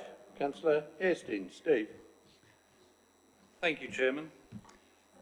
Newport has a history and regal connections. The Minster was initially rebuilt by Queen Victoria and Prince Albert because they thought the original wasn't suitable to house the remains of Princess Elizabeth, Charles's first daughter. Prince Albert laid the foundation stone for the new church in 1854. There is a memorial to Queen Victoria standing proud at St James Square, built 2 years after her death in 1901. This opportunity is offered by our Queen as part of her Platinum Jubilee celebrations, and I am sure Her Majesty would look kindly upon a town with such historic and regal credentials, and to honour Queen Victoria by making Newport a city. Chairman, if Queen Victoria could give her approval to the Isle of Wight and Newport, our county town, then I am sure we have a good chance of Her Majesty giving approval for Newport to become a city. If our county town was not chosen, I am sure Queen Victoria would not be amused. Thank you, Chairman. Thank you, Steve. Councillor Jones-Evans. Julie. Thank you, Chair. And I'd like to thank Councillor Oliver for bringing this forward, because I have to say it wasn't my first thought when I saw these announcements. And maybe that's because we all need to maybe believe in Newport a little bit more and believe in its future. There's been so much negativity around the town, and we certainly do have traffic jams, as the leader said earlier, to rival any city centre. But of course, looking at the active travel, we want to try and do something about that, and with our HAS as well. So I think we all should demonstrate our belief in Newport and have confidence. And this could be part of Newport's journey. We started off as a port and became the market town. Doesn't mean it has to define us for the rest of time. So I think being a city and being the county town, becoming a city for the island, will bring enormous benefits, actually. A renewed sense of pride in our place. We certainly have, as Councillor Hastings has demonstrated, we certainly have the royal credentials for certain. And of course, we're not averse to technology and innovation. Just up the river, of course, we have Vestas with their wind turbines as well. So we're also missing out by not being a city. Visit England, they invest heavily in advertising city breaks. Well, we're missing out on all of that. And why wouldn't people want to come to Newport to explore, use it as a base to explore the rest of this beautiful island? I was looking at the footfall figures for July, and 80% of people in Newport, coming to Newport on a daily basis, are actually from the island. So that's during the height of the summer. We're actually missing out on a huge amount of visitor traffic. So I really think it's time to up our game and stand and be proud. Being a city, we can attract employment, inward investment. I mean, how good is it when we finally go out to market for the Newport Harbour to say Newport Harbour at the heart of the city of Newport on the Isle of Wight? Sounds great, doesn't it? So I'm totally behind this. I'd like all of us to get behind this and do all we can to make sure this is a fantastic bid. And once again, I want to thank Councillor Oliver for bringing this forward. Thank you. Thank you. Councillor Quigley. Richard. Taking the mood of island residents, they expect us to use this time wisely to discuss pressing issues such as housing, ferry fares and the floating bridge. This is in danger of making it look like we're fitting wing mirrors on a rocket. If it's about accessing funds, which I've heard many times, then I think we probably better use this time asking our MP Bob Seeley to come and explain to us where the £7 million for his island deal has gone, because that'd go a lot better. So I'm afraid I'm not in favour. Councillor Fuller. Paul. Thank you very much, Chairman. Yes, I very much believe in the investment in our county town. It is so important for the island. It will bring money into the island. It will be. We hope that it will bring jobs and raise the economy that our county town needs. It's also important for the wider Isle of Wight as well. Just one question to Councillor Oliver. Does the city status apply to the Socialist Republic of Pan, which I don't know of very many sort of like royal links, but just wondering whether you could clarify that for me, Michael Martin. I'm sure he will at the end when he gets through. But, right, Councillor Love. Carl. Thank you, Chair. And I wholeheartedly endorse this motion, living in the town of royal footsteps, so to say, and a town which will be engaging significantly in the Platinum Jubilee, supporting the Green Canopy and other events. And so I think it's a great opportunity, and I'd like to think of it as our island capital anyway. But of course there is one bit of the island which is more beautiful than the other and is more royal than the others, which is his cows. And so I'm completely and totally supportive of this, and I hope that it brings a great deal of prosperity and kudos to our island. Councillor Pitcher. Darrell. Thank you, Chairman. Yeah, I also completely support this. I think it's very important for the civic pride of the island. Kudos was mentioned by Councillor Love just then, and I wholeheartedly agree with that. This is about raising the status of the whole island. It's not just about Newport. It's raising the status of the whole island and improving the offer, and it will help us going forward with, can I say, a level of respectability maybe? What I would point out is that on population numbers,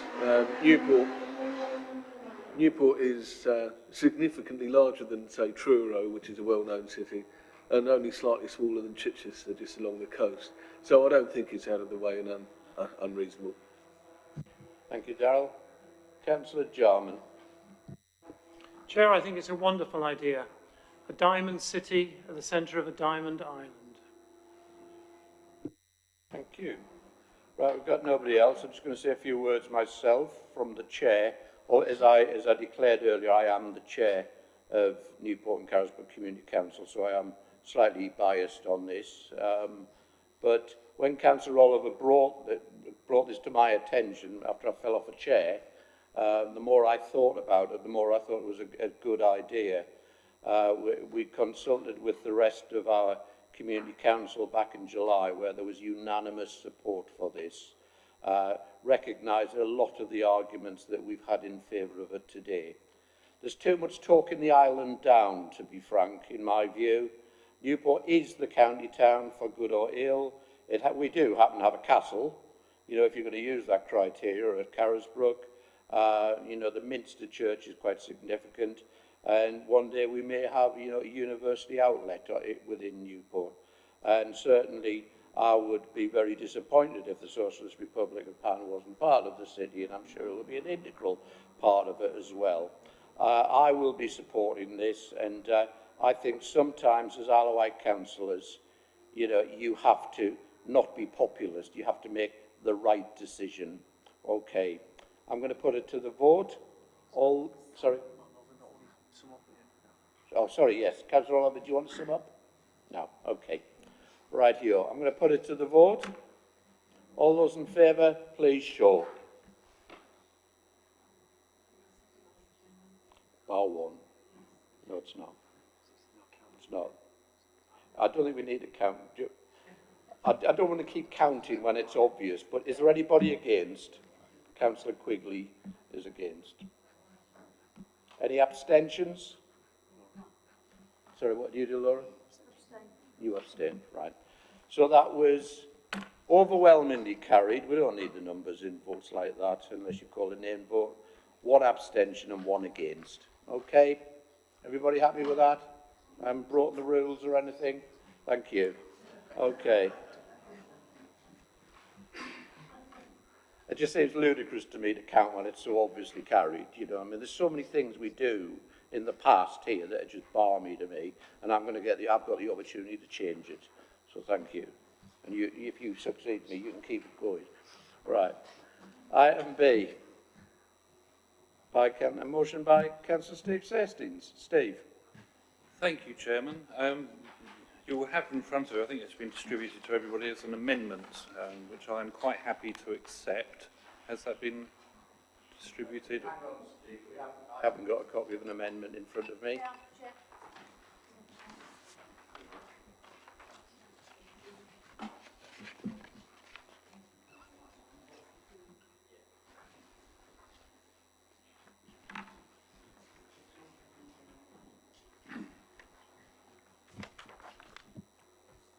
You have to bear with me. I'd like to read it before we have a debate. Thank you. Yes, of course.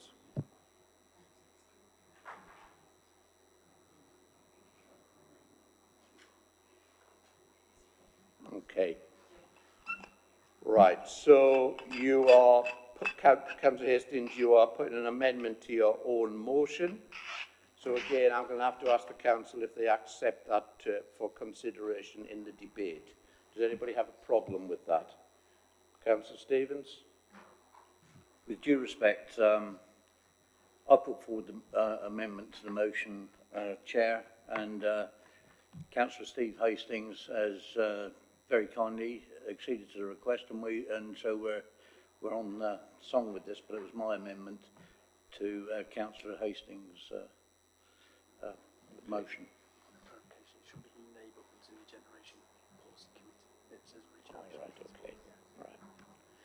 Okay, thank you for that. Nobody's objecting. There is, I've just had it pointed out to me, there's no such thing as a policy committee for regeneration and transport. It's the policy and scrutiny committee for neighbourhoods and regeneration, I think, and if you accept that as a Thus change. proving it wasn't my amendment. Yes, absolutely.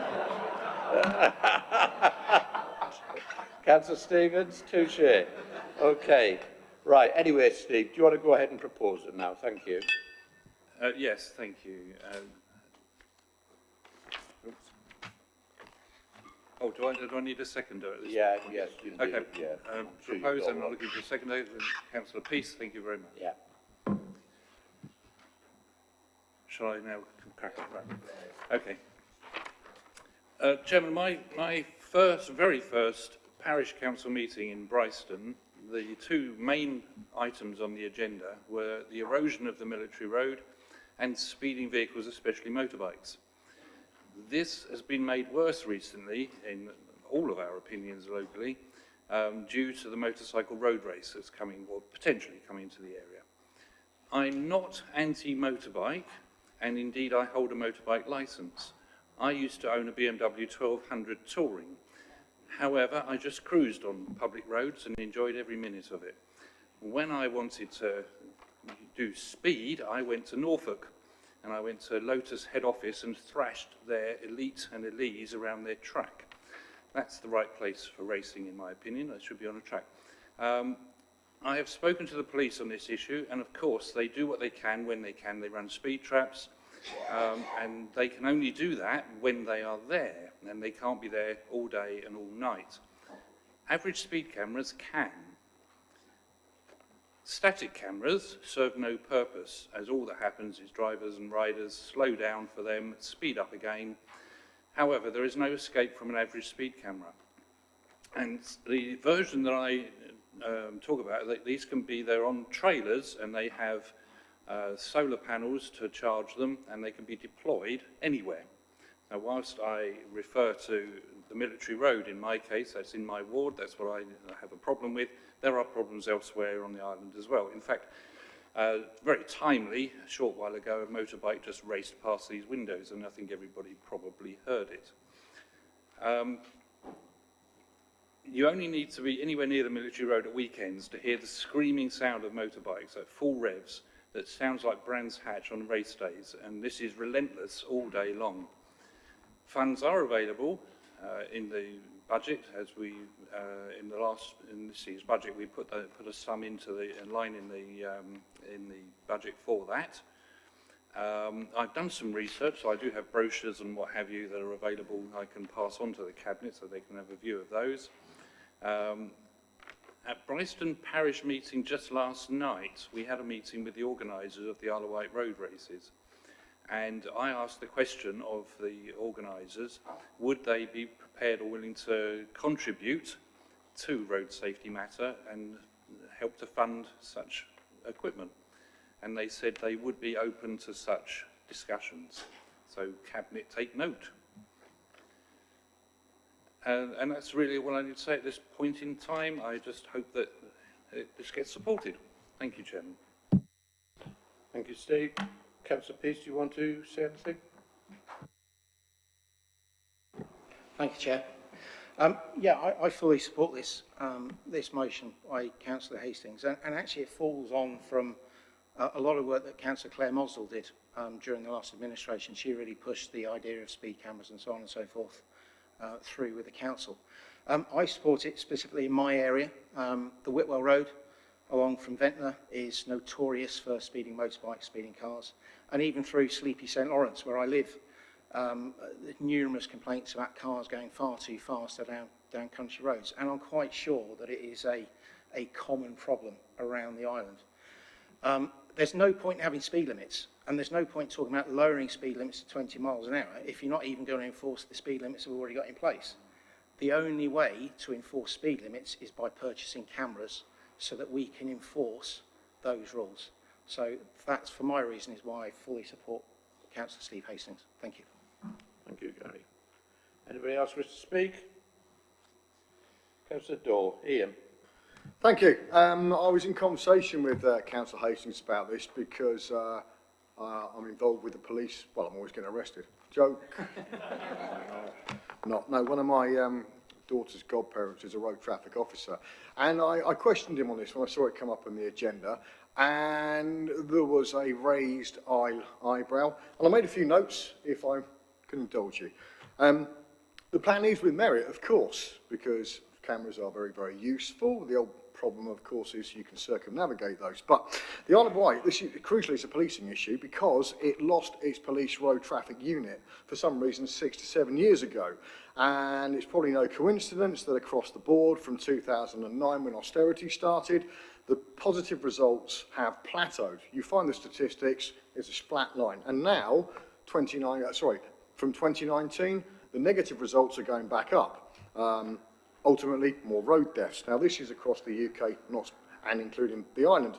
The island has two persistently high-risk roads, the A3055 and the 3054. The issues span from one end to the other, top to bottom. You're talking all the way round, up, down, left, right, going through all the villages, all the towns. It's essentially 136 kilometres of problems.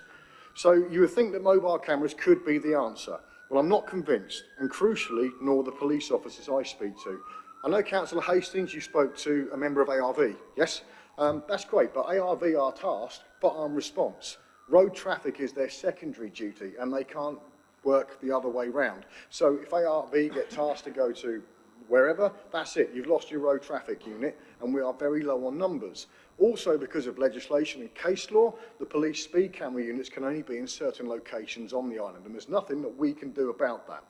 So, what we should be looking at as part of this discussion with the police is bringing back a dedicated road unit, because they can tackle drink and drugs driving, cars not being safe for the road, loud exhaust, wheel spinning, antisocial behaviour, and those lovely e-scooters.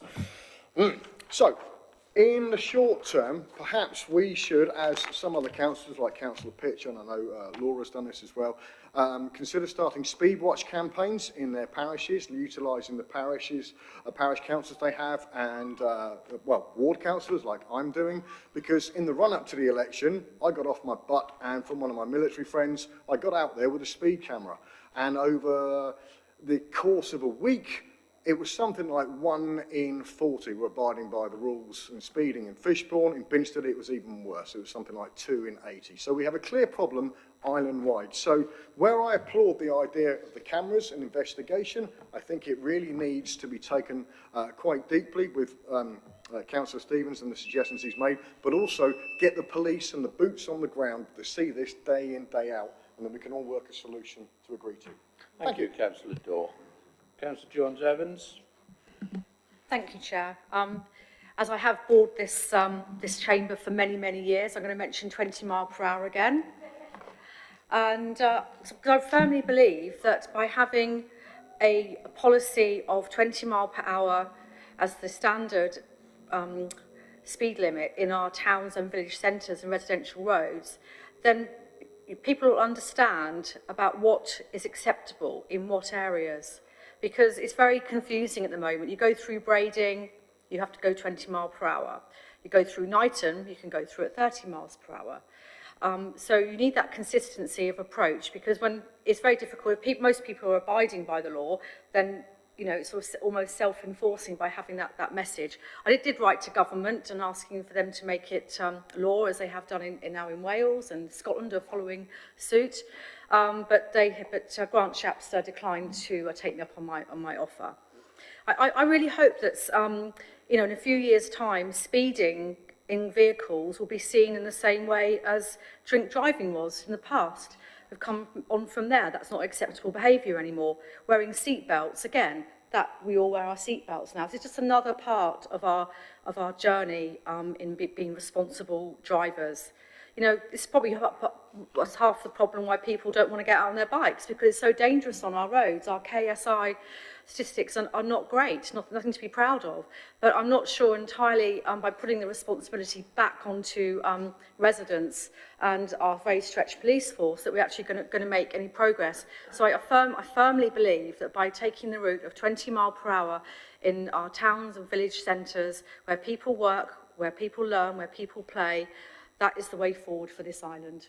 Let's look to Jersey and see what they've done there. Councillor Garrett, Andrew. Thank you, Chair. May I congratulate Councillor Dorr on what he has just contributed to this chamber. That was properly researched and an informed contribution, and that's very helpful to this debate. I'm okay with the motion as amended. I would not have been okay with it as it was originally put forward, because I am sceptical about the efficacy of average mobile speed cameras when checked against all the other ways in which you can deal with speeding, and also with those who may otherwise be attending to this problem. Now, I've been reading the draft plan out of the new Police and Crime Commissioner, and I'm encouraged to see that she intends that she will adequately see that the Hampshire Constabulary, hopefully the Hampshire and Isle of Wight Constabulary in due course, will adequately resource the roads policing unit. Certainly other police and crime commissioners have been responsible for purchasing these cameras where they have found it necessary. So I think there is a role there. So the amended motion makes sense for us to look at a business case, looking at it in the round, taking it through properly through the Policy and Scrutiny Committee. Whilst I have a position, I hope I am sufficiently open-minded that if a proper case comes forward, that actually this would be a good use of public monies, then I could support that. But I couldn't support it at the time of the budget earlier this year, nor would I have supported it without this motion as amended. Ultimately, Councillor Jones-Evans has it absolutely right. Speeding should be anathema to people in the same way so many other driving practices of old are now anathema to us. And some of that comes through the design that we put into our roads, that people speed only where speeding is possible. If you design out speed, along with a general public adherence to speed limits, then there is no need to try to catch people because people are not there to be caught. So I'm hoping that if this goes through tonight, we will be looking very broadly at this question and not just take a narrow view on the average mobile speed cameras, but also what other methods of dealing with the speed issues that we have can be sort of discerned through the policy and scrutiny process. Thank you, Chair. Thank you. Councillor Pitcher. Darrell. Thank you, Chairman.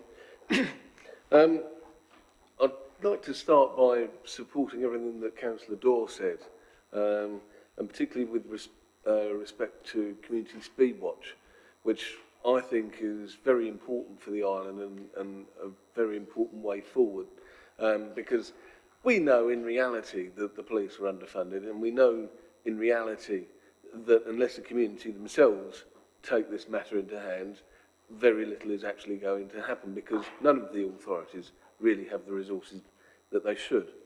I will pick up one point from Councillor Hastings in regard to motorcycles. Depending on the type of speed cameras, it's almost impossible to catch motorcycles because their number plates are on the back. So cameras that face forward don't do any good as far as that's concerned. What I do have a concern about is the fact that these are average speed cameras, and I do not like average speed cameras.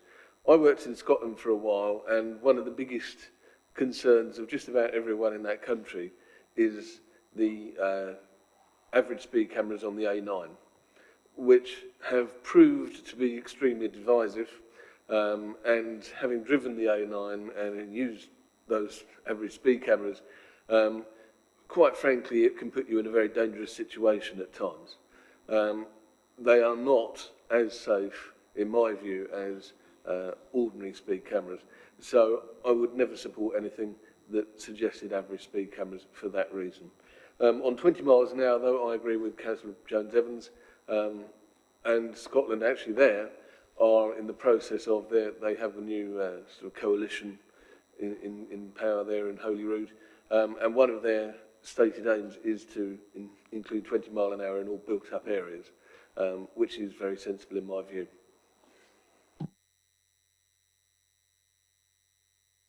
I've got one person left, and sorry, Councillor Doyle, you can only speak once.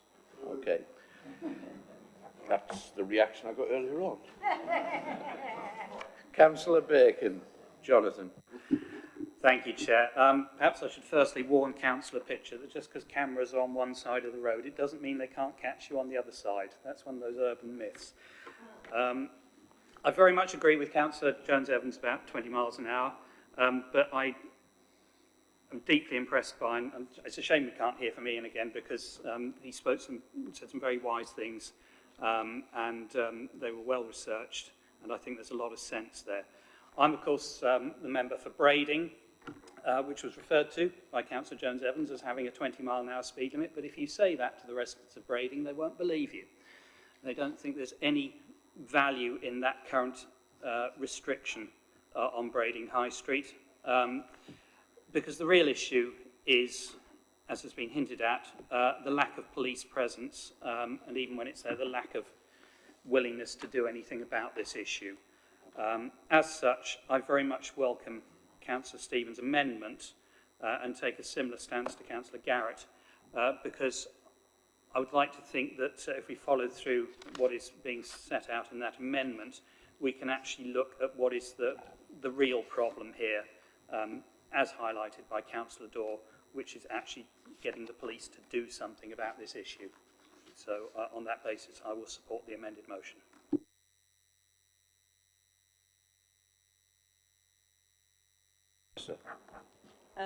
I wish to support Councillor Hastings' thing. You have to look at the human psychology. It's all right having road signs saying 20 miles an hour, 30 miles an hour, 40 miles an hour, but if you can't enforce them, then they're useless. Any law that is passed which is unenforceable is just a waste of time. Personally, I think the cameras will be effective because, to a certain extent, it will frighten people. Frighten people into obeying the law. And if it frightens them into obeying the law, then that's great. The biggest complaints I get in my ward, as we all have the same, is dog fouling and speeding traffic. So I will support Councillor Hastings because at the moment I feel there is no other option to try and control not just the amount of cars on the road, but the speed at which they travel. Thank you, Chair. Okay. Would you like to come back, Councillor Hastings? Right reply? Yes, please, Chairman, just briefly. Just to point out a couple of things. These would be council-owned cameras, not police-owned cameras, so they would be under our remit. I totally support Community Speed Watch. In fact, I was involved in the instigation of the new regime of them in Newport, and Newport and Carisbrooke Community Council were working with the police to spark it all off again, so I support that. However, that's not much good on roads that are, I think it's above 40 miles per hour. I don't think you can't do speed watch. You wouldn't have a bunch of local people sitting on the military road, for instance, aiming speed watch cameras. Well, it's not permissible for a start.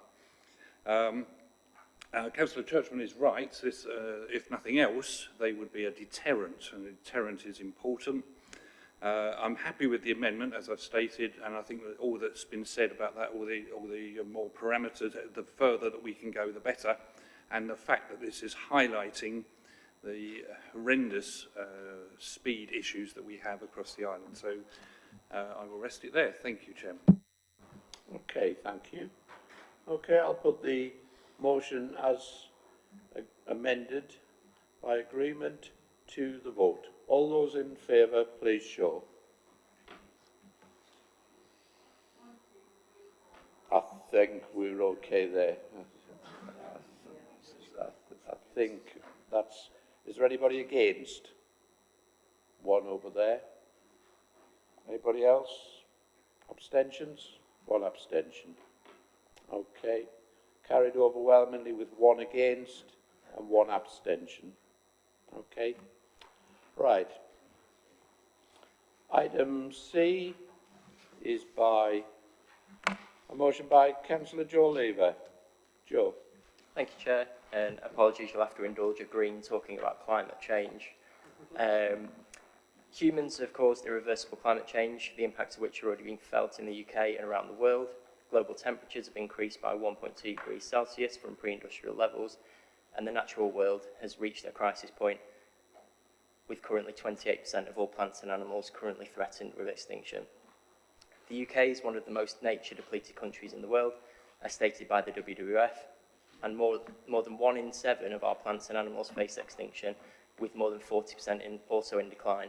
As a staggering example, we've lost almost 95% of our hedgehogs since 1950s. The Isle of Wight, with our enviable biosphere status and rich diverse habitat, are not immune to this decline.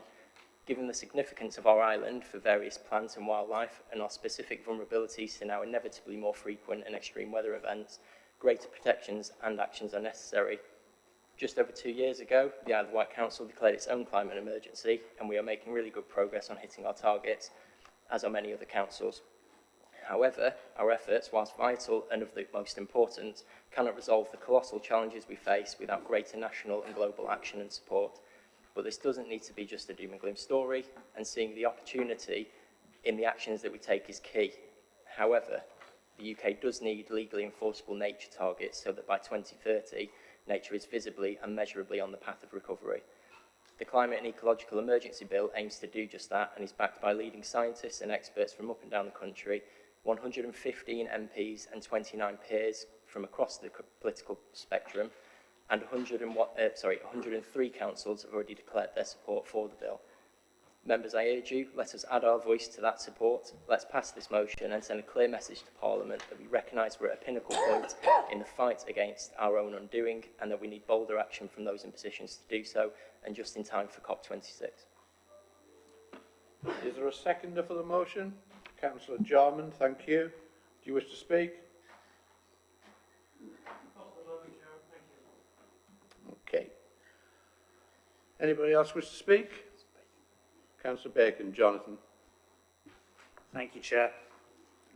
Very briefly, just to say this is very important, and I hope all members will support it, as it complements and supports the status we as a council took last week when the Cabinet adopted the Climate Change Strategy and Action Plan.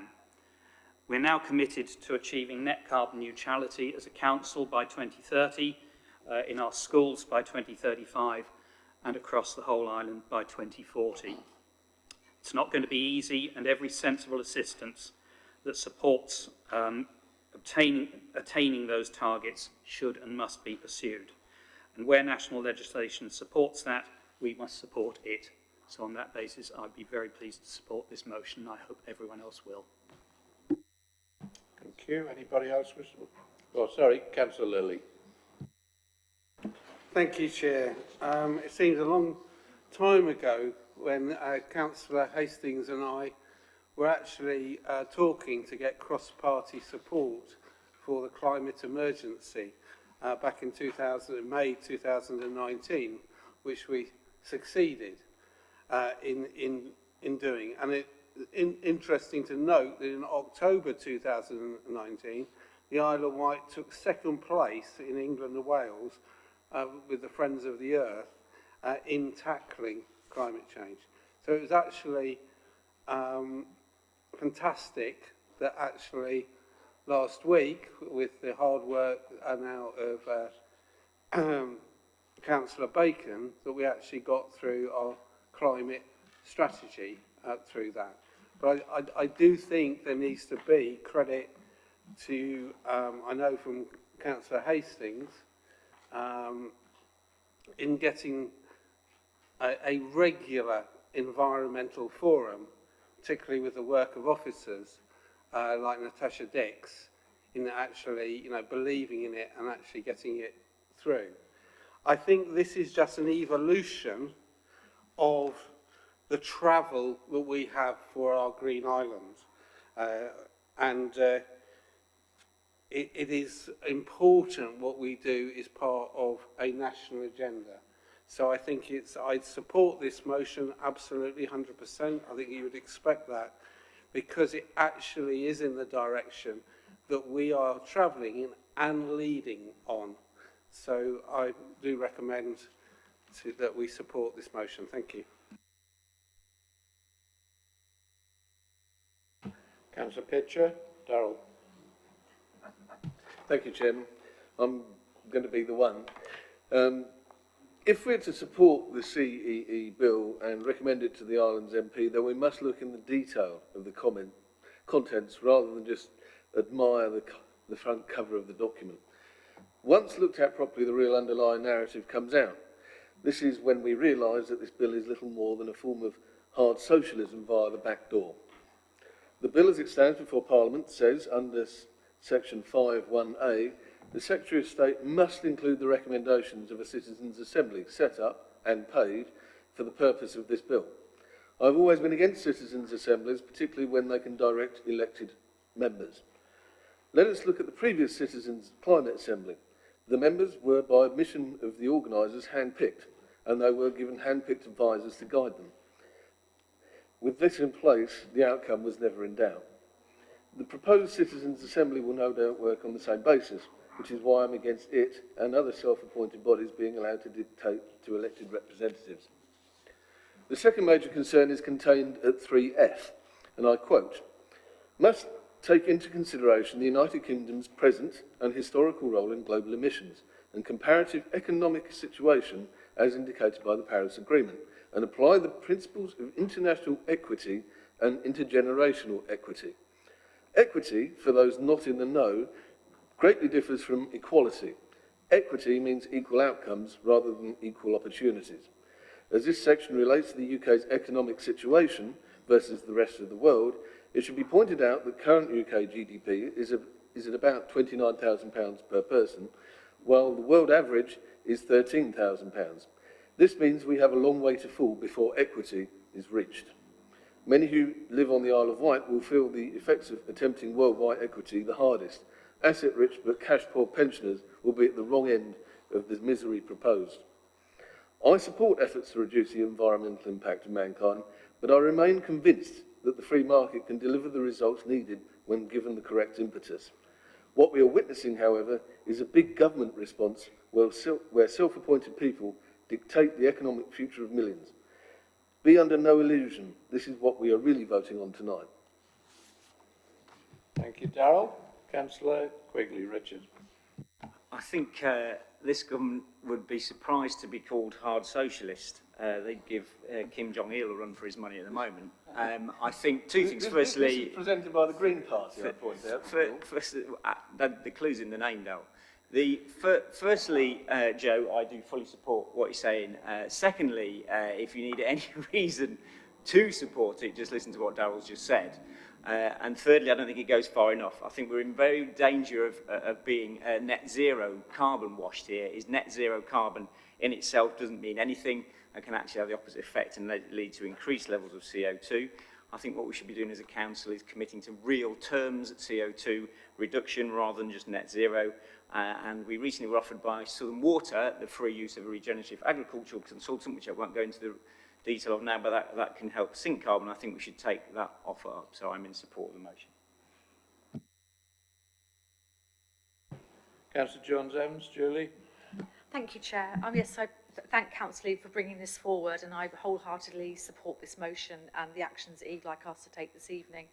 But I'd like to see these principles from A to G also being adopted far across the island through our town and parish and community councils where they're able to, because I think it becomes all of our responsibility, doesn't it? Not just giving it up to the next layer of government and then, we're talking about a national and a global crisis, of course. But I just wanted to share with you one little story, what can be done. In fact, this story started out in February this year when I wrote to Councillor Ward and Councillor Hastings regarding a little verge. Now, you've probably heard all of the traffic zooming up the dual carriageway this evening, but on the other side of the dual carriageway, opposite where Lidl is, we have now created, just because Island Roads agreed not to cut it this year, we've created a haven now for flora, fauna, and in fact, very interesting invertebrates. But I just want to tell you one little story that's come from this. Now, you probably don't realise, but Newport is the capital of the biosphere. Just thought I'd put that out there. But on this little bank, we have broad-leaved helleborines, which are scarce woodland orchids. And they weren't there before. They've just popped up and been allowed to thrive and flourish. So we want to do more of these small projects, because I think these little things all added up can really make a difference to the island, and just remember that we can all play our part. So thank you, Councillor Lee, for bringing this motion forward. Councillor Ward, Ian. Thank you, Chairman. Darryl, you're not alone. Many years ago, I read this article about climate change. And it said an interesting fact, and it said mankind only produces 0.3% of the CO2 globally, 0.3%. I actually was working with a Green Party member. And I said, is this true? And he looked at me in an embarrassed way and smiled, and he said, yes. I said, well, why do you support it? He said, note these words.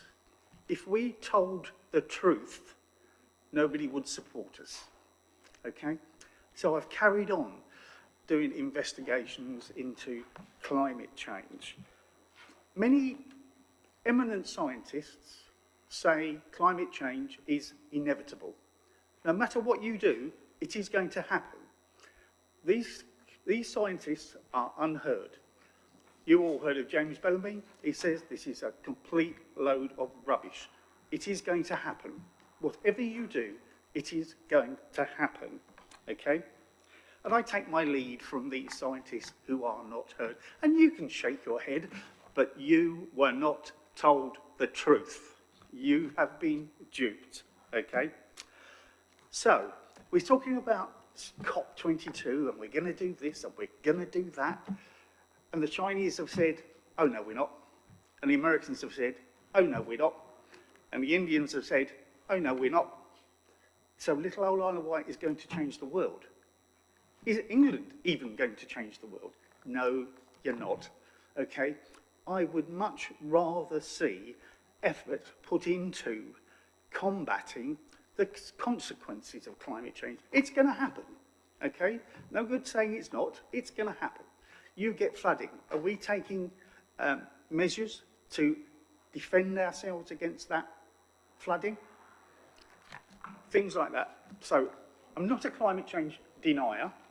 I'm saying it's going to happen, but let's be prepared for it, not trying to think that little old mankind is going to change the universe. Thank you. Thank you, Ian. Councillor Love. Carl. Thank you, Chair. I'm slightly confused by Councillor Ward's mixed messages in so many different ways. I will be supporting this because I think it's really important to our island plan, our biosphere, and at the future of the people that live on the island.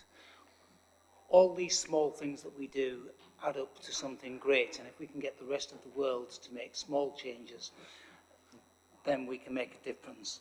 And so, you know, the gobbledygook that I hear from Councillor Pitcher doesn't persuade me that I should vote as he would prefer. But this is an important principle for our island plan. I think it will help shape how we build in the future, and I think it's important to remember that we are one species amongst many on this planet, and we are doing this not just for our children tomorrow, we are doing it for the whole planet. Thank you. Councillor Garrett. Andrew. Thank you, Chair.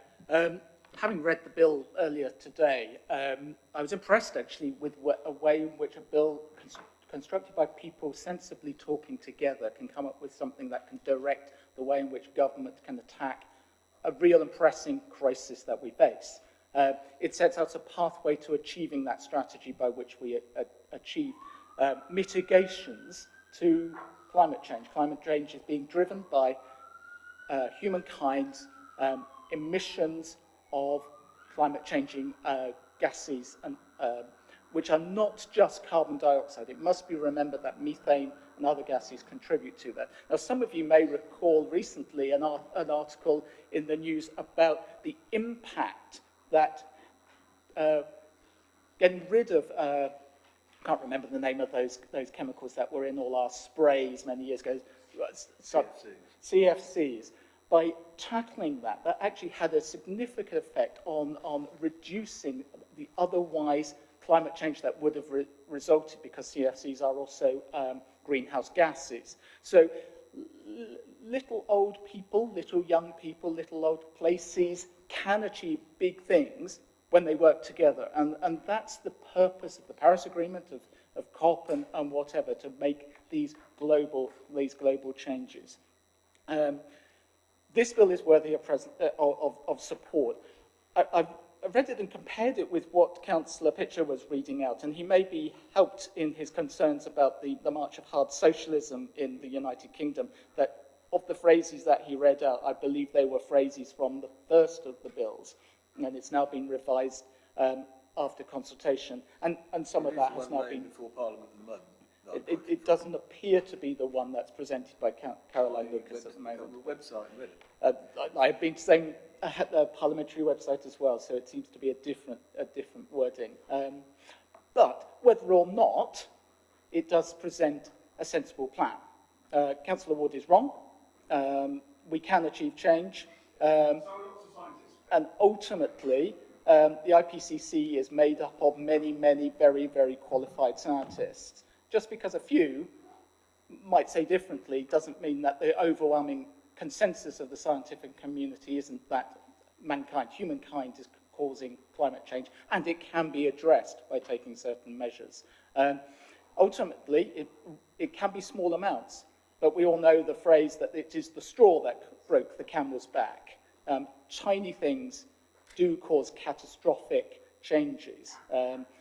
I'm happy to take him through a class in fluid dynamics if he wishes. I'm sure he's already up to speed on that, but and I'd have to revise it anyway.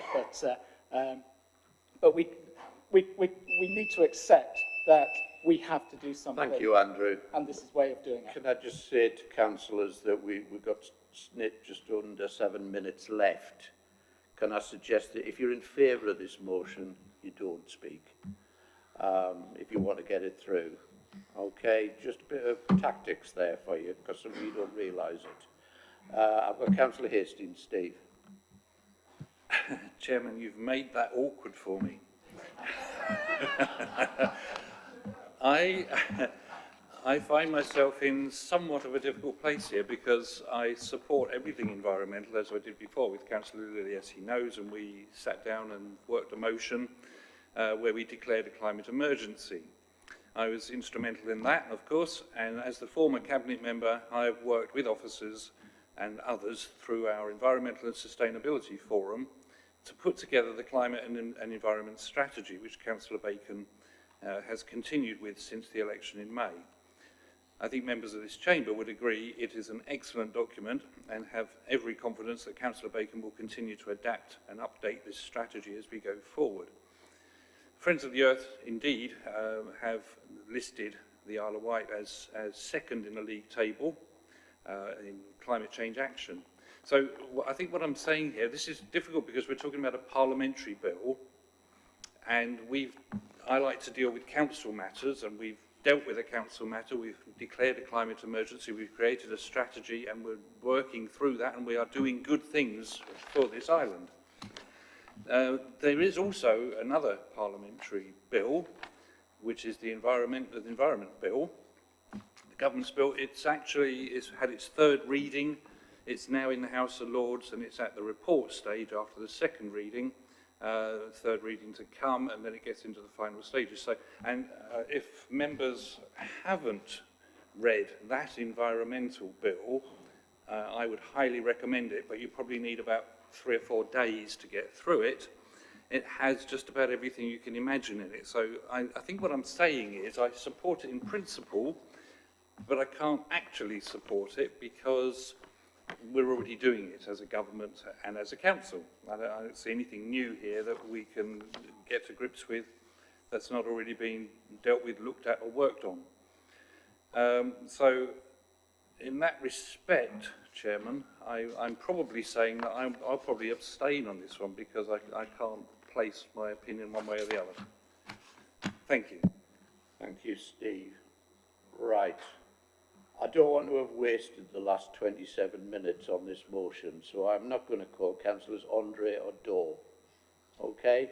Can you live with that? Were you going to say anything earth-shattering? No. Okay. Would you like to sum up very briefly, Councillor Lever? It's in your own interests. Yeah, thank you, Chair, and I appreciate the discussion that's gone on. Obviously, I don't agree with some of it, and I think over 99% of global climate scientists wouldn't as well. I appreciate Councillor Hastings' comments, although, again, I disagree. Yeah, I just hope you support the motion, and I would also request that there's a named vote for this.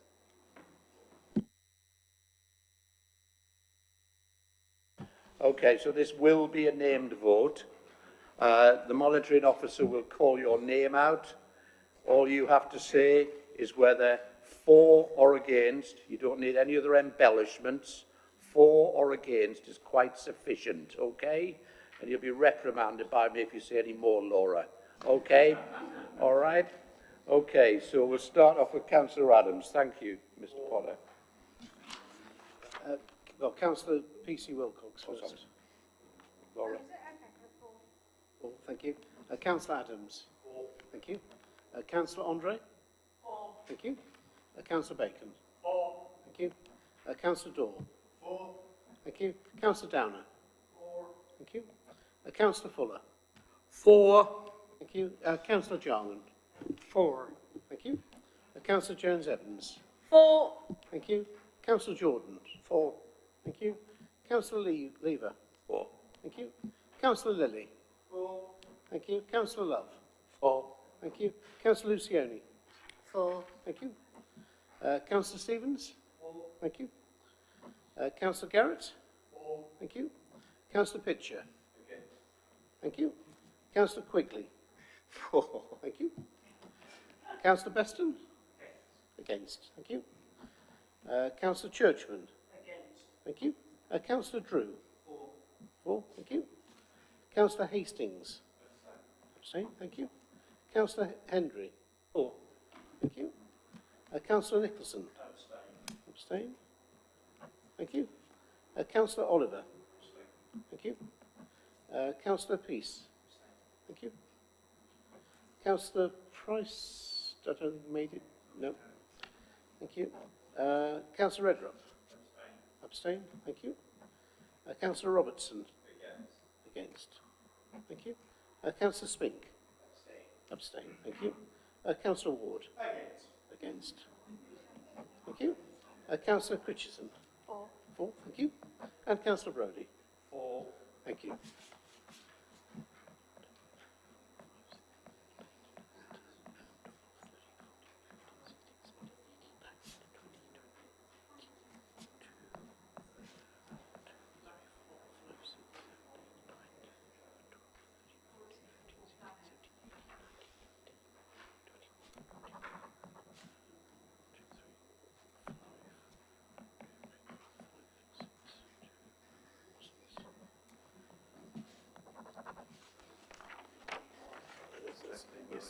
21, 5 and 6. Yep. Therefore, the motion. Thank you. Therefore, the motion was carried with 21 votes in favour, 5 against, and 6 abstentions. Thank you. Right, final item tonight.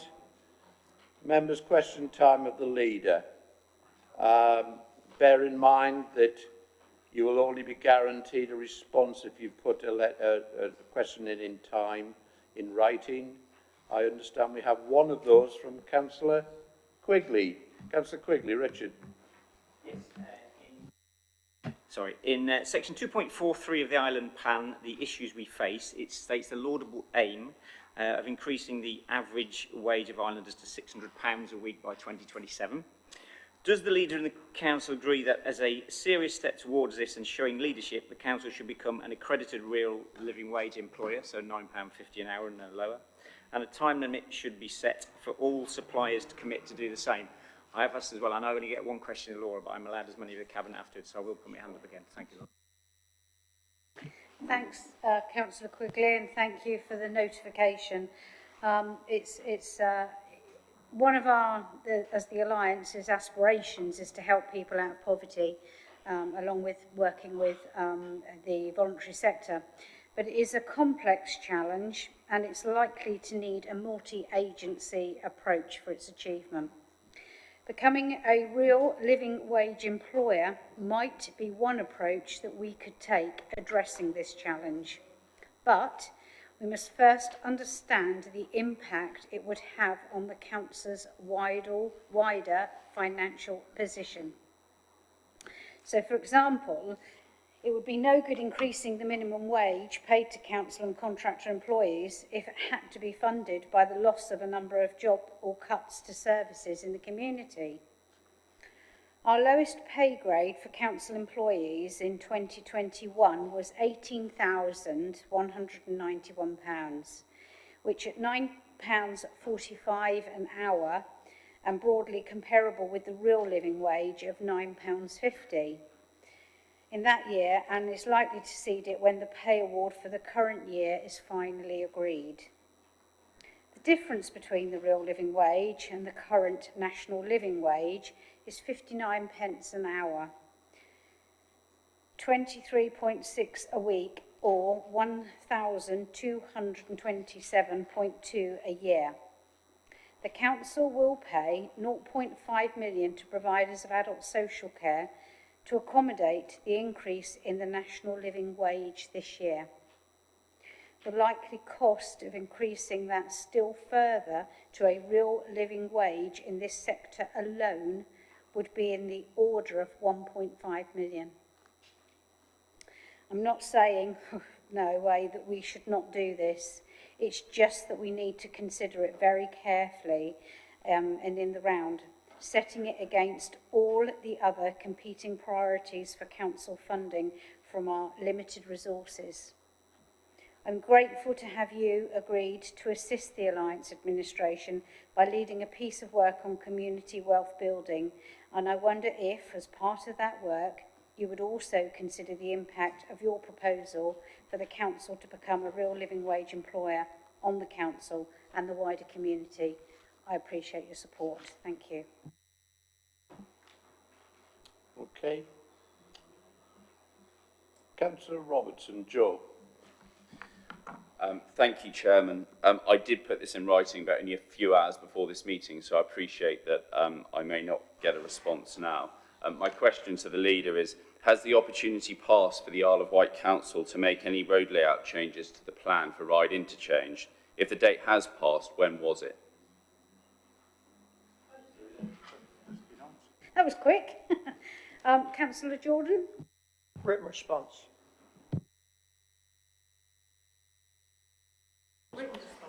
Right, Councillor Quigley again. Richard. Thank you. Question for Carl. As not everyone reads the paper, could Councillor Love give us an outline of where he thinks the social care situation will be next year on the island? As despite government announcements, my fear is after 11 years of government enforced austerity, the situation will be far worse on the island. Thank you, Councillor Quigley. If I could share the response with Councillor Jarman as well, if that's possible. Briefly, we have now digested some of the data that's come down from government, and to say that we are incredibly disappointed is a slight underestimation of how we're actually feeling at the moment. So to answer the question directly, we will be in a worse situation next year unless the government actually brings through to us some funding for adult social care. You cannot push more people through the front door of the NHS and hospitals and expect them to come out of the back end into adult social care support when they've actually given us no money. So, and that is the reality. We are not going to be receiving any funding from this in the short term. There are some vague promises about the long term, but the outlook is incredibly difficult, and you could say that we're quite angry, as are many people right across the United Kingdom.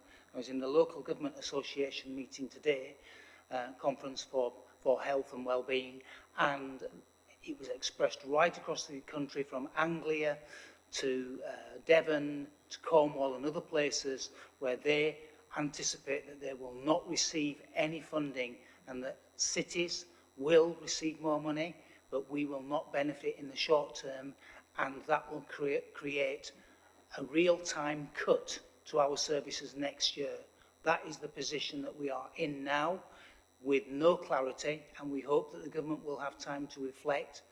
But our staff have worked so hard in adult social care and in public health to address this matter that we feel a bit betrayed, to be honest, with the announcement that's been made. And I can just refer, if I may, Chair, to Councillor Jarman, who has a bit more detail.